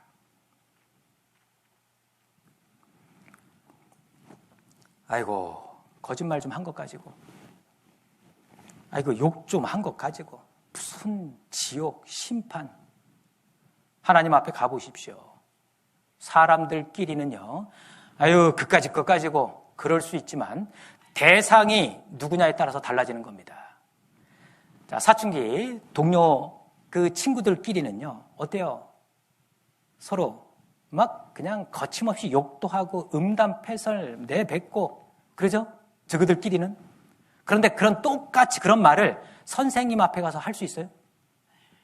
그런 말을 똑같이 저 교장 선생님 앞에 가서 할 수 있어요? 자, 누구 앞이냐에 따라서요, 문제가 안 되기도 하고 문제가 되기도 하고 심각한 문제가 되기도 하는 거예요. 하나님은 어떤 분이십니까? 창조주셔요. 가장 높으시며 가장 거룩하신 분입니다. 문제가 안 되겠습니까? 모든 거짓말하는 자들은 불과 유황으로 타는 못에 참여하리니 둘째 사망이라고 했습니다. 지옥이에요. 뭐가 보이십니까? 보이는 거, 눈에 딱 보이는 거 아무거나 한번 말씀해 보셔요. 예, 여러 가지 말씀을 하셨는데, 자, 다음 화면에서 뭐가 보이는지 잘 보셔요. 뭐가 보여요? 예, 점이 보인다고 다 동일하게 말씀하셨습니다. 자, 여기 있는 점이 바로 이전 화면에는 있었습니까? 없었습니까? 없었다고요? 한번 확인해 보겠습니다. 있었어요? 없었어요? 있었는데 왜 이 점은 안 보였습니까? 예, 주변이 너무 더러워서. 주변이 너무 더럽기 때문에 안 보이는 거예요. 세상에서는 이런 거짓말 한 번 한 거, 욕 한 번 한 거 이런 거 죄로 여기지도 않아요. 그런데 하나님 앞에 가보십시오. 하나님은 거룩하신 분입니다. 요 점 하나 같은 호리만한 죄도 하나님 앞에 서면 다 드러나요. 용납할 수 없는 겁니다. 하나님을 사람처럼 여기면 안 돼요. 주께서는 눈이 정결하심으로 악을 참아보지 못한다라고 말씀하고 계셔요. 하나님 앞에 가보십시오. 다 드러난다니까요. 용납이 안 되는 거예요. 그러니까 호리만한 죄라도 다 갚기 전에는 결단코 거기서 나오지 못하리라. 지옥이다 그 말이에요. 사실 우리가 살면서 욕, 거짓말 이 정도만 했겠습니까? 하나님 앞에 가보면 모든 것이 다 드러납니다. 이렇게 말씀하셨어요. 누가복음 8장 17절 함께 읽겠습니다. 숨은 것이 장차 드러나지 아니할 것이 없고 감추인 것이 장차 알려지고 나타나지 않을 것이 없느니라. 없다, 없느니라 말씀하셨죠? 우리가 죄를 숨기는 이유가 뭐겠습니까? 상대가 모를 거라고 생각하니까 자꾸 숨기는 거예요. 대표적으로 청문회 때 보십시오. 일단 처음에는 무조건 우기고 버텨요. 아, 몰라. 아, 나 기억 안 나. 아, 나 그런 적 없어. 그러다가요, 이제 하나하나 증거를 통해서, 증인을 통해서 범죄 사실이 드러나면 이제 우겨도 소용없죠? 그때는 이제 어떻게 해요? 변명합니다. 아유, 사실은 이러이러해서. 구차한 변명을 늘어나요. 모를 거라고 생각하니까 죄를 숨기는 거예요. 그러면 안 돼요, 하나님 앞에. 뭐라고 말씀하셨어요? 시편 50편 21절에 내가 이 일을 행하여도 내가 잠잠하였더니 내가 나를 너와 같은 줄로 생각하였도다. 그러나 내가 너를 책망하여 네 죄를 네 목전에 차례로 베풀리라. 하나님 말씀하신 겁니다. 주께서 나의 앉고 일어섬을 아시며 멀리서도 나의 생각을 통촉하시오며 나의 길과 눕는 것을 감찰하시며 나의 모든 행위를 익히 아시오니. 아시는데 뭐예요? 익히 아시오니 여호와여 내 혀의 말을 알지 못하시는 것이 하나도 없으시니이다. 우리가요, 이 하나님의 말씀의 법을 통해서 내가 하나님 앞에 정말 더러운 죄인임이 드러났으면 우기지 마시고 빨리 인정하는 겁니다. 그래야 거기서부터 그 문제를 해결해 나갈 수가 있어요. 어떤 분 그래요. 아, 좋아요. 나는 그렇다 치고 나는 그냥 그렇게 살았으니까. 그런데 우리 주변에, 아니 이 세상에 정말 착한 사람들이 얼마나 많은데요. 평생 남을 위해 사는 사람도 있고요. 평생 세속을 떠나서 누더기 한 벌로 사는 사람도 있어요. 그렇습니다. 물론 그런 사람들도 있죠. 그런데 거룩하신 하나님께서도 그렇게 여기실까요? 자, 이렇게 말씀하셨어요. 욥기 35장 7절에서 8절 함께 읽겠습니다. 내가 의로운들 하나님께 무엇을 드리겠으며 그가 내 손에서 무엇을 받으시겠느냐? 내 악은 너와 같은 사람이나 해할 따름이요 내 의는 인생이나 유익하게 할 뿐이니라. 우리가요, 사람들이 옳게 여기는 선행으로 여기는 것들이 있어요. 근데 그러한 것들이 인생에게는 유익을 끼칠지 몰라요. 유익을 끼칠 수 있어요.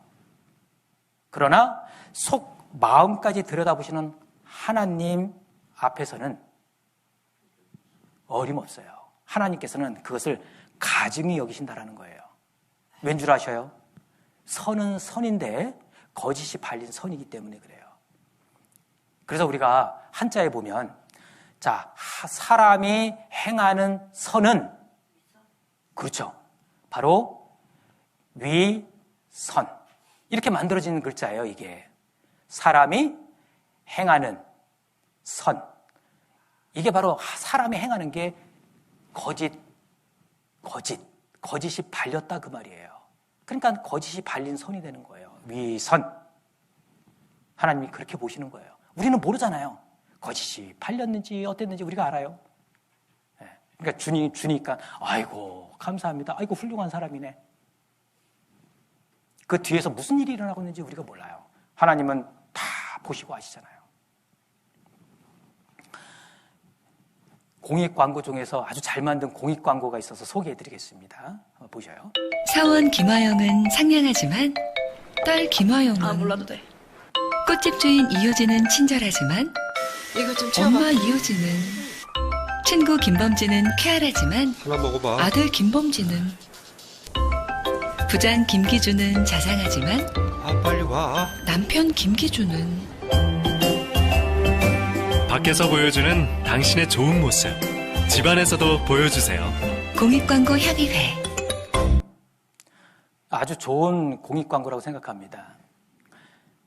사람이 봤을 때 정말 좋게 선으로 여기는 것들이 과연 절대 선이신 하나님 앞에서도 그렇게 여겨질까? 여러분들이 이 법이라고 하는 것이 그리스어로 캐논인데, 캐논. 캐논 하니까 카메라 생각하는데 그 카메라 말고요. 고든 막대기라는 뜻입니다. 캐논이.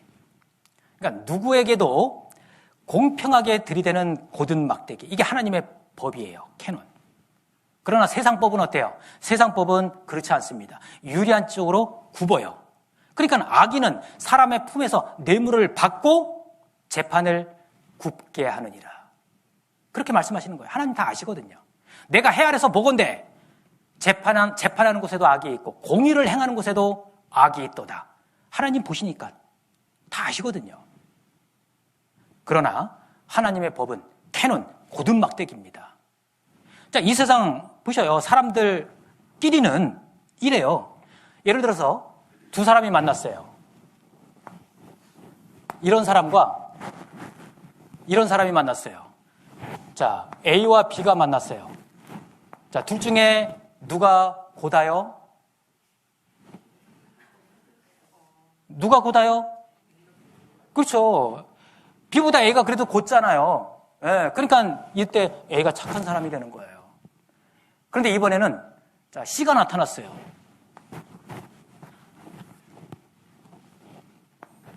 이 B가 이제 C를 만났습니다. 그러면 B하고 C하고 누가 고다요? 이젠 B가 착한 사람이 되는 겁니다. 이게 도대체 뭐예요? 누가 착하고 누가 나쁜 거예요? 기준이 없어요. 이 세상은 그래요. 사람들끼리는 그래요. 상대적이에요. 상대적. 비교해서. 착하다라고 하는데 누구보다 착한 거예요. 거기다가 하나님께서 자, 캐논이라고 있죠. 고든 막대기입니다. 하나님의 법은. 자, 고든 막대기를 딱 대면 하나님의 고든 막대기, 하나님의 법에서 벗어나는 거 있어요, 없어요? 있죠. B는 자, 벗어나는 거 있을까 없을까요? 있죠. C는 얘는 말할 것도 없고, 예. 하나님의 법, 그 고든 막대기, 그 기준으로 볼 때 A, B, C 중에 누가 착합니까? 예. 누가 착한 게 아니라, 자, 누가 여기서 벗어나지 않은 사람이 있습니까? 없습니까? 없죠. 이 죄라고 하는 것은 뭐냐면 하나님의 말씀에서 벗어나는 게 죄입니다. 그렇다면 A, B, C 중에서 죄 없는 사람 있어요? 없어요? 없죠. 예. 바로 그렇게 되는 거예요. 그러니까 세상 모든 사람은 하나님 앞에 다 뭐다? 죄인이다 그 말이에요. 그런데 세상에서는 제 A가 훌륭한 사람이거든요. 의인이거든요. 하나님 앞에서는 죄인. 자, 예전에는 많이 친숙하죠? 예전에 많이 다녔던 곳인데, 자, 재래식 화장실인데요. 이 안에 가면 얘네들이 있어요. 자, 여기 보면 똥통 안에 있는 애도 있고 벽 타고 올라오는 애도 있고, 그리고 이미 올라왔죠, 발판에? 얘는 아예 밖으로 나간 애도 있습니다. 자, 누가 깨끗한 겁니까? 그런데 그들끼리는 어떻게 이야기하는 줄 아세요? 아유, 더러워. 얘는 보통. 얘는 깨끗하네. 얘는, 이 사람은 참 거룩한 사람이네. 거룩한 구덕이네. 저들끼리는 그렇게 이야기한다니까요. 사람 앞에서, 이 더러운 구덕이들. 하나님 앞에 우리 인생이 그와 같다라는 거예요. 좀 비유가 너무한 것 같습니까? 하나님이 그렇게 말씀하셨어요. 욥기 25장 4절에서 6절. 하물며 벌레인 사람 구더기인 인생이랴. 그래서 하나님은 결론을 말씀하고 계십니다. 따라해 보세요. 의인은 없나니 하나도 없도다. 다른 성경에는 선을 행하고 죄를 범치 아니하는 의인은 세상에 아주 없느니라. 아주 단호하게 말씀하셨습니다. 그게 하나님께서 내리신 결론이에요. 그래서 모든 인생에게 말씀하시기를 한 번 죽는 것은 사람에게 정하신 것이요. 그 후에는 심판이 있으리라. 죽음 이후에 모든 사람이 심판을 받는다고 했는데 누구 앞에서요? 그렇죠. 하나님 앞에서. 심판자 되시는 하나님 앞에서. 자, 심판을 하실 때 하나님은 하나님 기분대로 하실까요? 하나님 마음대로 하실까요? 막 왔다 갔다 하실까요? 아니에요. 이미 정해진 법대로. 하나님의 정해진 법이 뭐예요? 이거예요. 말씀. 우리가 지금 배우고 있는 이 말씀. 이 법. 하나님의 법. 그러니 누구든지 하나님의 심판에서 자유롭기 위해서는요, 하나님의 법, 하나님의 이 말씀 앞에 걸리는 게 없어야 돼요. 걸리는 게. 오늘 말씀 들으시면서 걸리는 게 조금이라도 있습니까? 없습니까? 네, 그냥 있다고 하시면 안 되고, 맞네요. 네. 하나님의 법은요, 세상 법하고 다릅니다. 세상 법은요, 행위만 보고 판단을 합니다. 행위만 보고. 하나님의 법은 행위와 마음까지 보시고 판단을 하셔요. 그래서 이렇게 말씀하신 거예요. 전도서 12장 14절 말씀 함께 읽겠습니다. 하나님은 모든 행위와 모든 은밀한 일을 선악간에 심판하시리라. 자, 세상 법은 행위만 가지고 훔쳤느냐, 그리고 누굴 때렸느냐, 죽였느냐, 그 행위를 가지고 심판하는 겁니다. 그러니까 증거가 필요해요. 증인이 필요합니다. 하나님은 행위뿐만 아니라 여기 보면 모든 행위, 그리고 모든 은밀한 일, 아무도 모르고 혼자만 알고 있는 죄, 이건 우리 무덤까지 가지고 가는 거야. 둘만 알고 지은 죄, 시간이 지나서 기억조차 안 나는 죄, 마음 속에서 은밀하게 지은 죄, 모든 은밀한 일입니다. 여기서 자유를 뿜기셔요. 이 세상에서도요, 죄에 대해서 심판이 있어요. 이 세상에서도 법이 있고 심판이 있지 않습니까? 그러죠? 그래서요, 법정에 딱 서면 먼저 죄가 있느냐 없느냐를 놓고 재판을 합니다. 그런데요, 하나님 앞에서의 심판은 다르다라는 것을 아셔야 돼요. 하나님 앞에서의 심판은 그런 심판이 아니에요. 어떤 분은 그래요. 아니, 하나님 앞에 가봐야 죄가 있는지 없는지 알 거 아니에요. 알지. 또는요, 죽어봐야 천국 갈지 지옥 갈지 아는 거지. 이렇게 말하는 사람들이 간혹 계셔요. 그건 하나님의 심판을 잘못 알고 있는 거예요. 하나님 앞에서의 심판은요, 현행범에 대한 심판이라는 거 여러분들 아셔야 돼요. 현행범. 어떤 사람이 유람선 안에서요, 사람을 칼로 찌르는 살인 사건이 일어났습니다. 마침 그 배 안에 누가 탔냐면 경찰서장이 타고 있었어요. 그리고 직접 그 현장을 목격했습니다. 그럼 어떻게 돼요? 그 자리에서 현행범으로 잡죠. 현행범으로 잡혔습니다. 그럼 이제 어떻게 합니까? 현장에서 체포하고 재판을 해요. 왜 재판해요? 재판을 왜 합니까? 이 재판은 죄가 있느냐 없느냐, 옳으냐 그르냐, 그걸 판단하기 위한 재판이 아니에요. 죄가 있는 것은 이미 기정사실이고, 그죠? 현장에서 현행범으로 잡혔기 때문에 그 죄에 대해 어떤 처벌을 할지, 형량을 어떻게 할지를 정하기 위한 재판입니다. 하나님 앞에 우리가 이와 같다라는 거예요. 우리는 하나님 앞에 현행범이에요. 보셔요. 시편 139편에 말씀하셨잖아요. 나의 모든 행위를 익히 아시오니 내 혀의 말을 알지 못하는 것이 하나도 없으시니이다. 하나님 앞에 죄가 다 드러났다라는 거예요. 익히 다 알고 계신다니까요. 증거 증인이 필요가 없다니까요. 현행범들입니다, 우리가 하나님 앞에.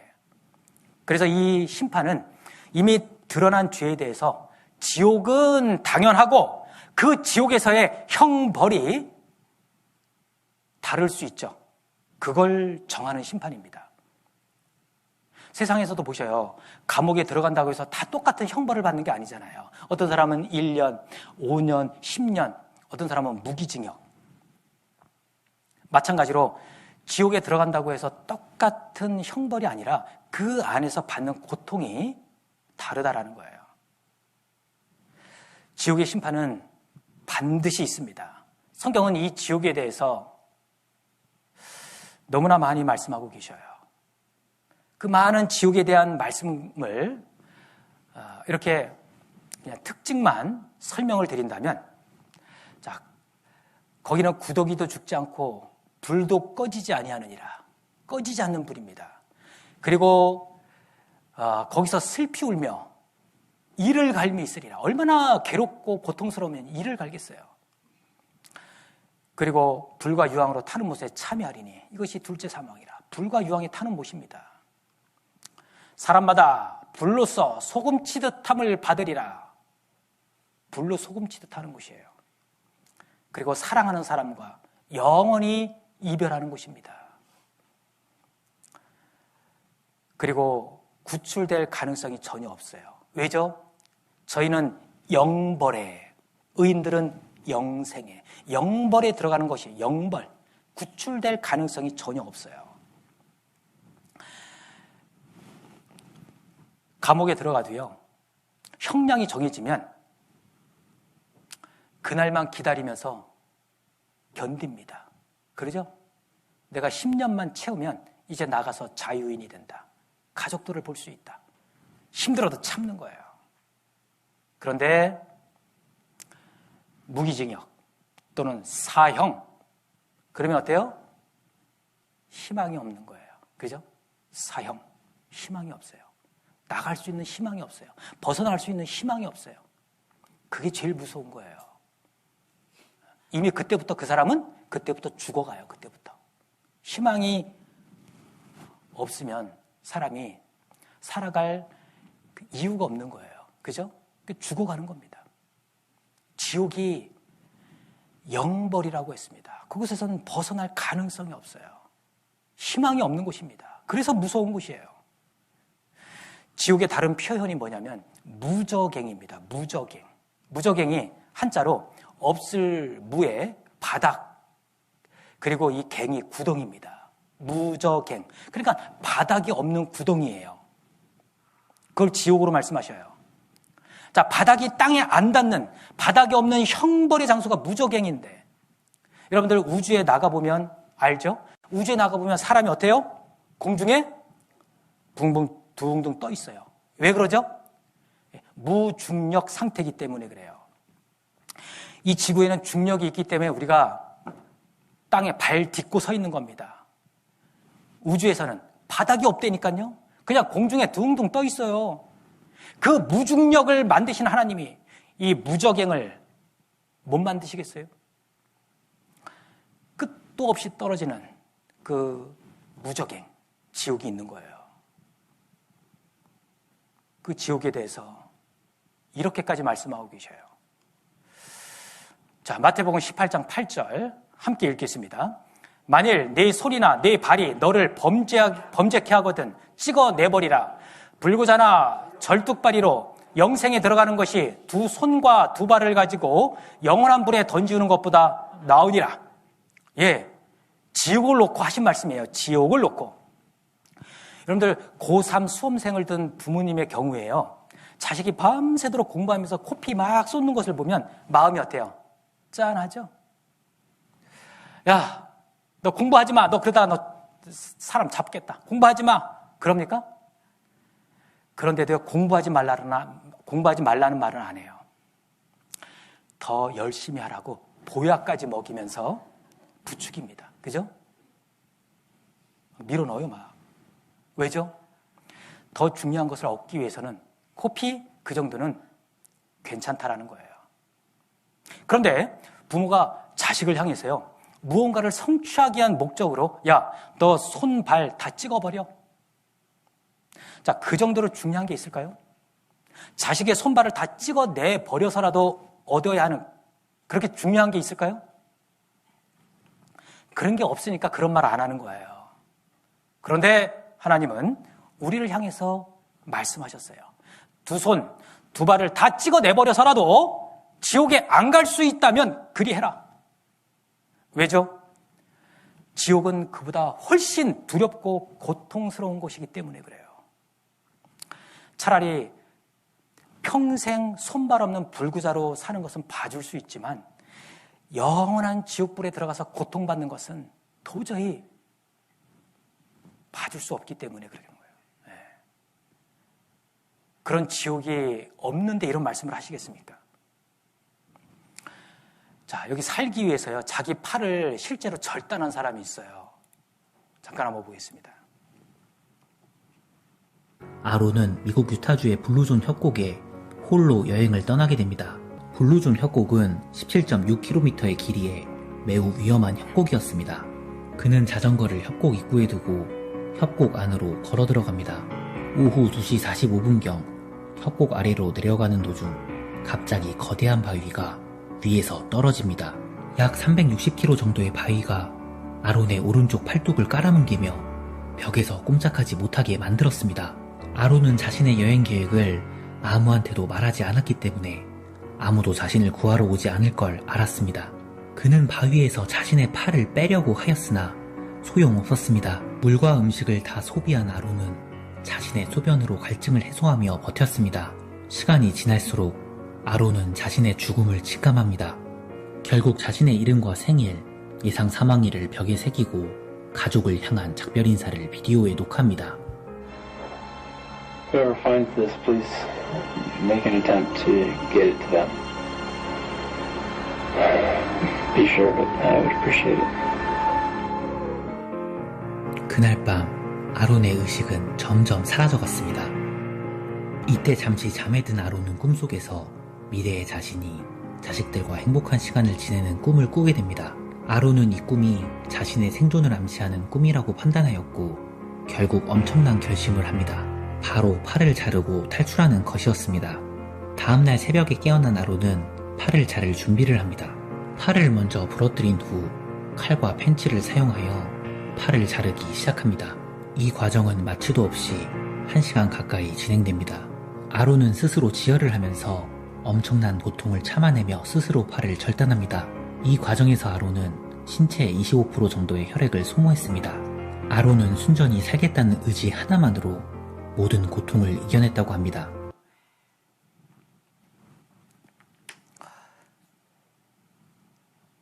자, 살기 위해서 자기 팔을 절단했어요. 자, 이 사람이 왜 자기 팔을 절단했다고요? 살기 위해서. 네, 마취도 안 하고 그 작은 칼 하나로 이 팔을 자르고 살아나갈 수 있다면 그렇게 하는 게 맞는 거잖아요.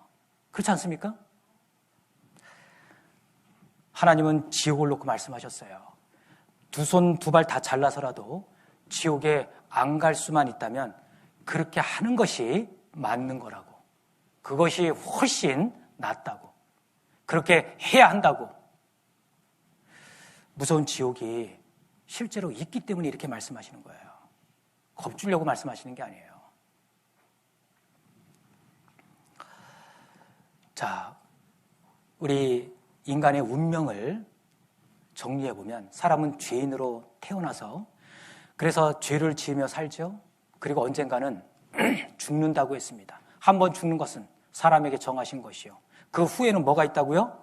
심판이 있다라고 했습니다. 죄에 대한 심판입니다. 오늘 말씀을 통해서 하나라도 걸리는 게 있으면 심판받고 가는 곳이 어디일까요? 바로 불타는 지옥이라는 겁니다. 우리가 이런 운명에 처해져 있다는 것을 우리가 아셔야 돼요. 성경을 통해서. 오늘까지 우리가 이 말씀을 듣고 나서 그렇다면 우리의 반응은 어떠해야 될까요? 우리의 반응이 있어야 되지 않겠습니까? 마지막 말씀으로 신명기 30장 19절 함께 읽겠습니다. 내가 오늘날 천지를 불러서 너희에게 증거를 삼노라. 내가 생명과 사망과 복과 저주를 네 앞에 두었은즉 너와 네 자손이 살기 위하여 생명을 택하고 생사화복을 네 앞에 두었다라고 말씀하고 계셔요. 두신 것은 하나님이십니다. 택하는 건 내가 택하는 거예요. 여러분들은 무엇을 택하시렵니까? 살기 위하여 생명을 택하고 살기 위해서 생명을 택해야 되지 않겠습니까? 그것이 내일까지 마지막 말씀까지 듣는 겁니다. 그게 살기 위해서 생명을 택하는 거예요. 오늘 이제 끝나고 돌아가셔서는 오늘 배운 말씀을 생각하시면서 하나님 앞에 정해진 나의 운명을 생각하면서 하나님 앞에 기도하고 내려오셔요.